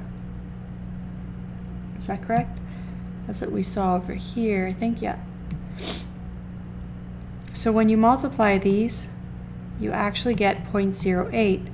So since the left-hand side equals the right-hand side, then A and woman are independent events. That's a proof. And that's how you can do it.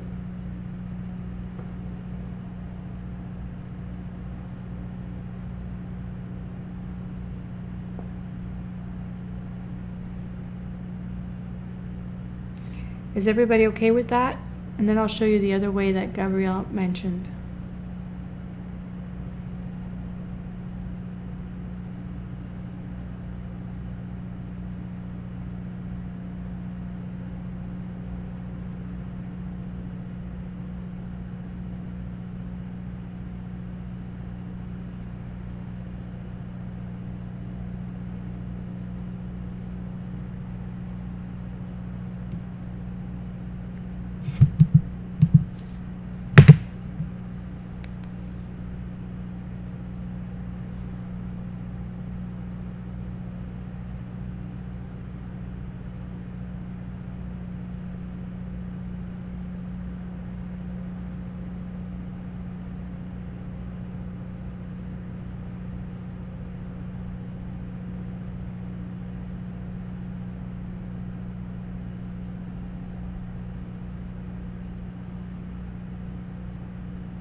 Okay, so what about looking at the subset? So basically, overall, the chance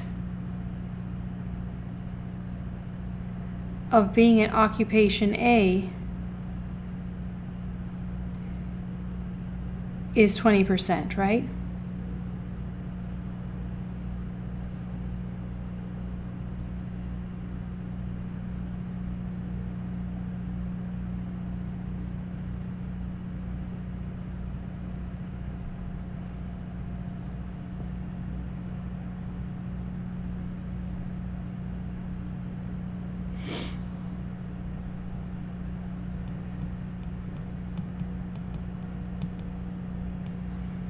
We just added those two together. But what if we're in the subset of women?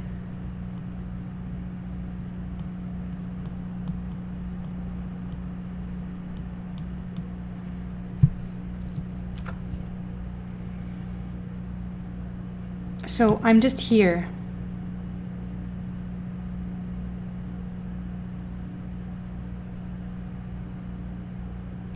What's the chance of being in occupation A if you're just in this group here?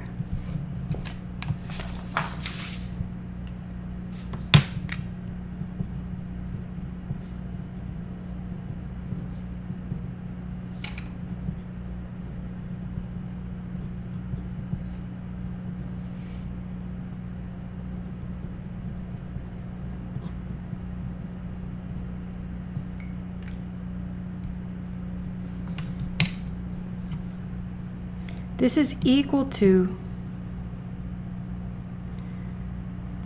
probability of A and women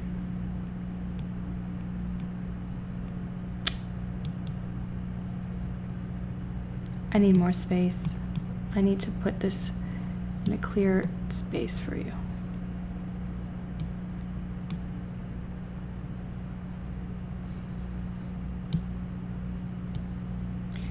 So the probability of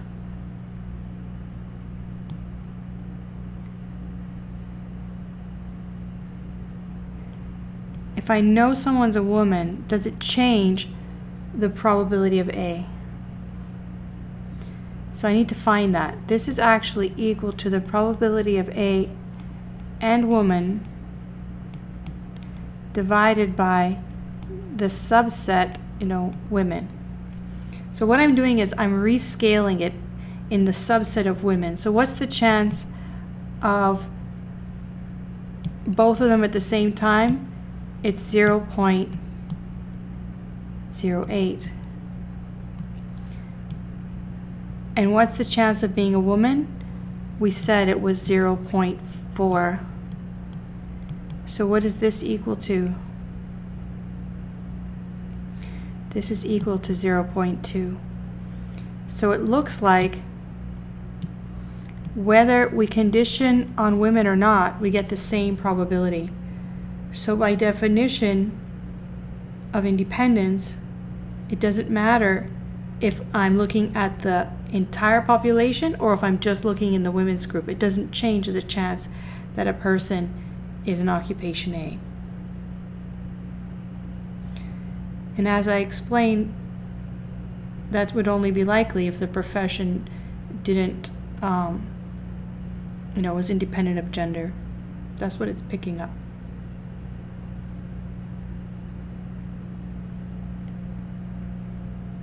So you need to familiarize yourself with these different calculations. This thing I didn't show you till just now. So if you're like, where did she pull that from? That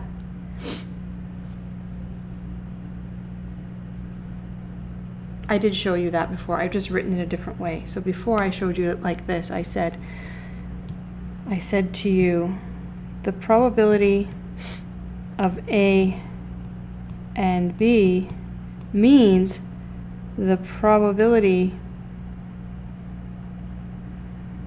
again, I'm in a really bad space here. I got to put this somewhere that I can see it. So what did I say before? I defined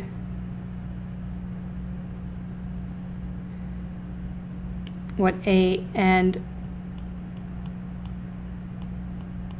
B is.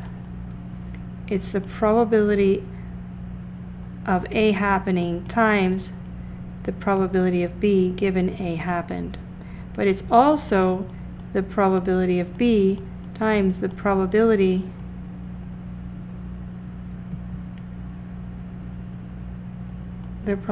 of A given B happened. That's what those two things happening at the same time is.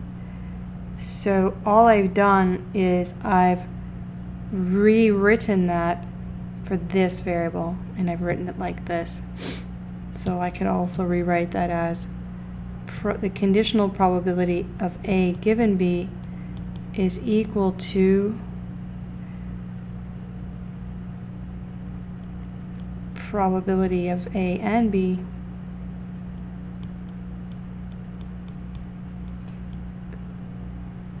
as a subset of B. So it's really the same thing. You just got to familiarize yourself with it. I think it's better to try and understand than just to play with the notation. It can get very confusing if you just rely on the notation. So figure out which way you like better. Rewatch this video if it helps. And I also have some pre-recorded videos that may explain it better or worse. So what I've shown you is that A and women are independent events. And then in general, I have below here the statement that if events are independent, then we can multiply their probabilities to find out the probability of both of them happening at the same time. And in general, we write this to know if A happens and B happens at the same time. It's really this. So this is, I'm going to tell you this example because it really does drive me crazy when people talk about the chance of getting COVID. The chance of getting COVID involves several probabilities, at least there's so many probabilities, but let's just simplify it to 2. So example, the probability of getting sick with COVID is equal to the probability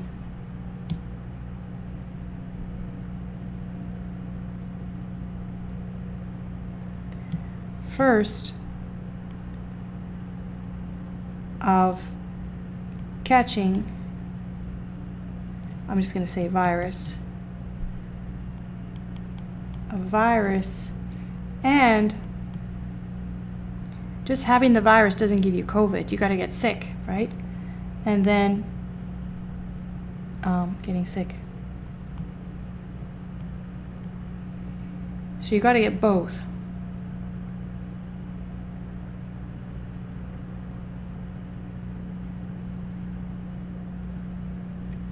And that is equal to the probability of the virus times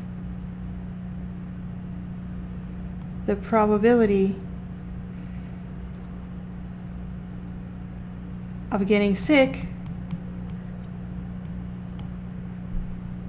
if you have the virus.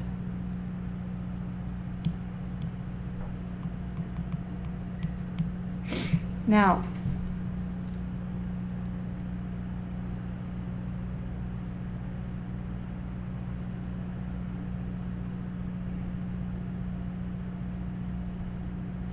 are these necessarily independent?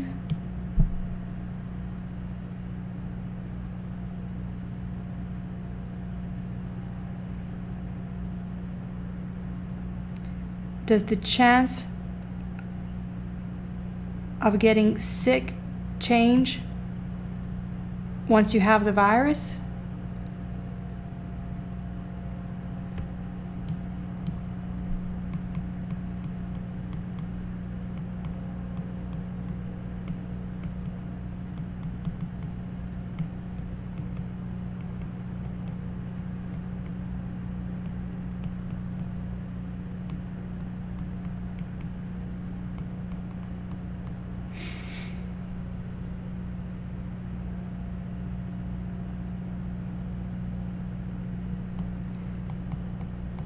Compared to before having the virus?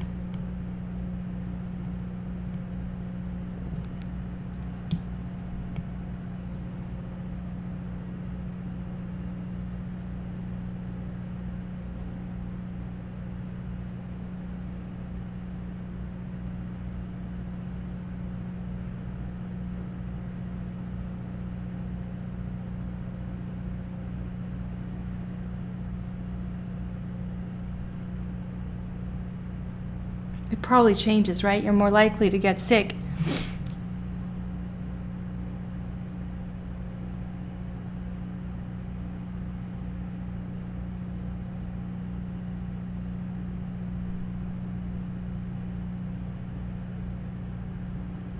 So it probably changes if you have the virus than if you don't. Does that even make sense?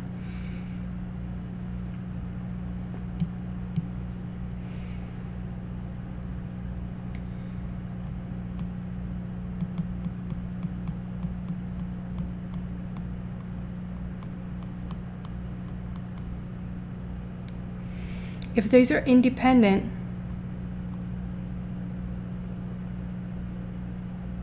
you would multiply them. If not, you'd have to find out this probability. So getting the virus doesn't necessarily mean you get sick.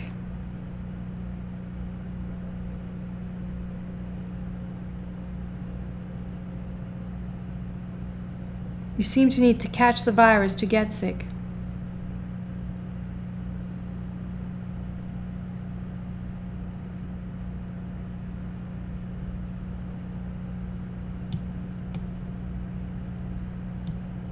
If these are independent,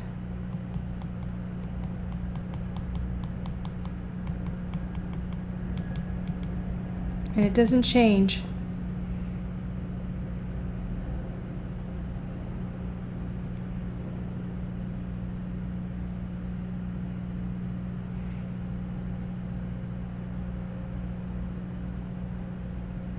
so these are all probabilities that I honestly don't know that I even know the probabilities for these. There's some estimates, different estimates, but I don't know that we know the probabilities for these. So, and whether they're independent depends on knowing the probabilities. Okay, so get your head around joint probabilities conditional probabilities, and independence. In summary, if two events are disjoint, you add their probabilities to find A or B. If two events are independent, you multiply their probabilities to find A and B. Don't mix those up. I made a summary table here for you so that you don't mix up those concepts.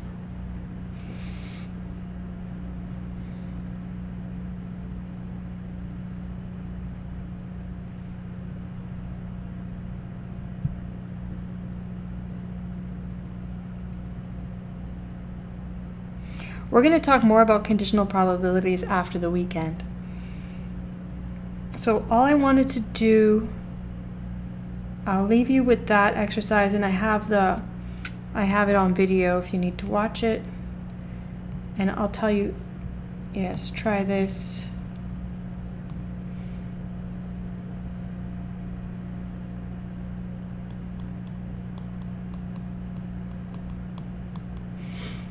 Okay, so try that one and watch the video.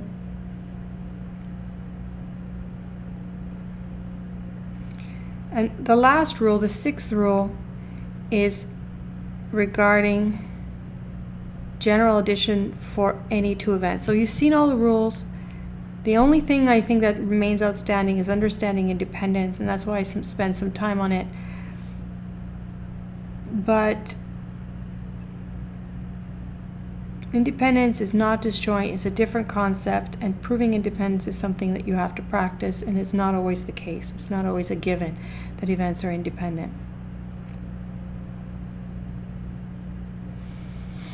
In general then, for regular events, not necessarily disjoint, that may be overlapping, to find the probability of A or B, we add the probabilities and we minus the overlapping piece. So those are the 6 rules that I've stepped through. I ask the same question again here, and I make a statement about word problems and what you might see. A or B, in a question it would say either A or B, and not A or B, it would say neither A nor B, something like that. So you can read and interpret what they're asking. And that brings us to here. So I'm going to ask you to look at this material for Monday's class and try this before class. Try number 1. I'm going to review it. You have the answers here, but it doesn't mean it's so easily understood. So try number 1 for next class, and other than that, I'll leave the rest to you. I'm going to skip over all of that because that's just problems for you to try, and I'm going to focus on Bayes' rule, more on conditional probabilities when we get back after the weekend. So we're going to spend time on conditional probabilities and then the rules of mean and variances. We should finish that on Monday. So then Tuesday we can begin with binomial unit 5. So my schedule should be next week.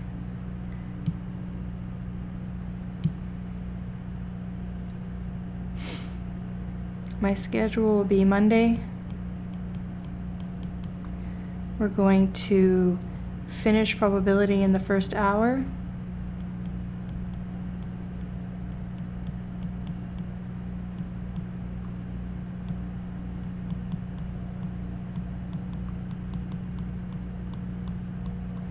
And then I'm going to do Unit 5 bin.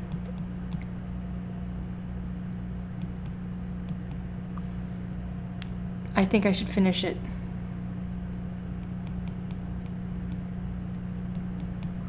Then Tuesday, I'm going to cover Unit 5, sampling distribution of statistic. And then Wednesday, we begin the last unit, inference. I think we might even start it here. So unit 6 inference, and that will be on Thursday as well, and we'll just finish off with inference because that's a large part of the final exam. So the final test will be on Saturday, and it will focus on the latter part of Unit 4 and then 5 and 6. The final exam will have more inference on it. Any questions?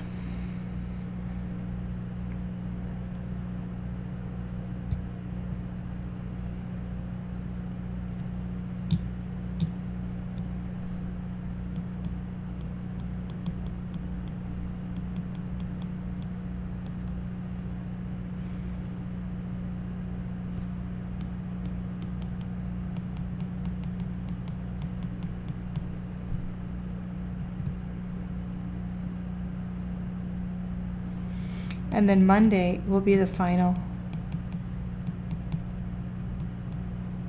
Is that what I schedule it? No, I'm thinking. I put it Monday night.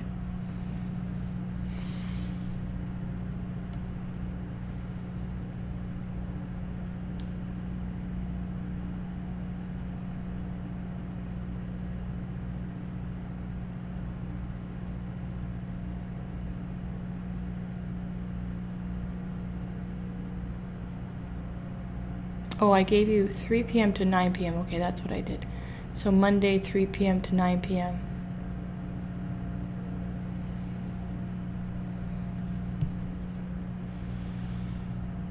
So you can schedule yourself.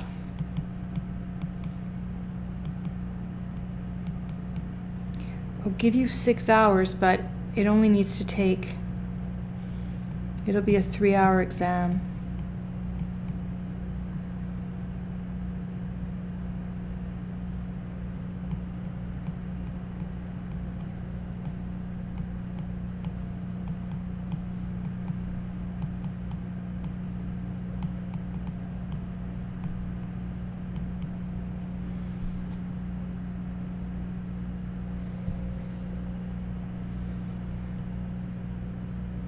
Okay?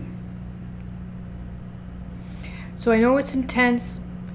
The benefit is you don't have time to forget anything. The downside is you have to compress your learning into a short time frame. I do repeat myself on the most important topics. If there's other things you don't understand, please let me know. So practice with the homework on probability. I'll put some simple questions just up until like on the 6 rules, simple questions for the test on Saturday, tomorrow, for the weekend.